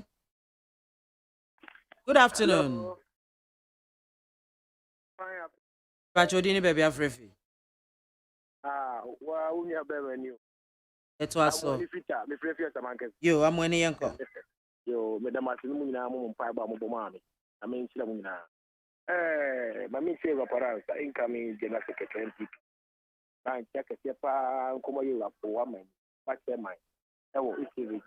Men come as a Muslim. The American say, the person beside NDC was there. A man on Muslim. Not Ghana, Emrana. A man on Muslim, no Ghana, Emrano. Need to make school be free and not a training teachers who mean and I want to na next you mean na. So, and maybe the best sister. Because you have to buy. I don't know, say Jesus or say oh yeah, no, this 3 years or so, now 4 years. Oh, you best try. Oh my mom, and young collabo, Mrs. President, I did a bit in their move, be by 5 days. I came from my this need your country. Medasipi. Hello. Hello. Good afternoon. Good afternoon, Emma. Eba Jodini baby afrefi. What Mr. Cote is so true. Yo, Mr. Cote, yo. Yo, Medasi. Yeah, so by education, MPP, no, I can't watch some one. And I was say you're gonna education sector. Was say educational system. Why yes, school some passa. The other side, another, I buy. Who feed educators or domoka? So to him, schools no. What better radio so ever that Ghana for? Let's say some of the youth, the radio stations, don't allow MPP to throw dust into the eyes of Ghanaians. You give them platform, no, protect Ghana for. The and the big to us and say, Speaker of Parliament, only the Mensa, and all this protection. But the Mensa here, because I said the far Obugu Amugadino. Chair Miniaba, the law of bargaining security, no, is because of the yield levy. But I'm not going to say, so 2 million time, gather for you, check the levy. It says, Busham Power Bo, the car about the same. They named Rodia yet. They share your taxes now. Not on the Busham on the food, private jet, and carry with you. So Ghanaians cannot continue to pay any further taxes. Tell me about who shall go and another the Ghana but that's all my Ghana ya twamano. Or the Ghana get your pay or say of my Ghana. The Mafation ye did your channel. Who at the Focum and the German for should they come buy petrol. But now which are more better radio so 2 foot of good kind of winning. Except the first time we say Ghana for that to form. For that table, yes, I said that 2020. The table, yes, I will be one with the Tesoro. Had that again 2020. Medase pi wonso so wo de and on I will see her and a nedwumade ne yade ne nyina esie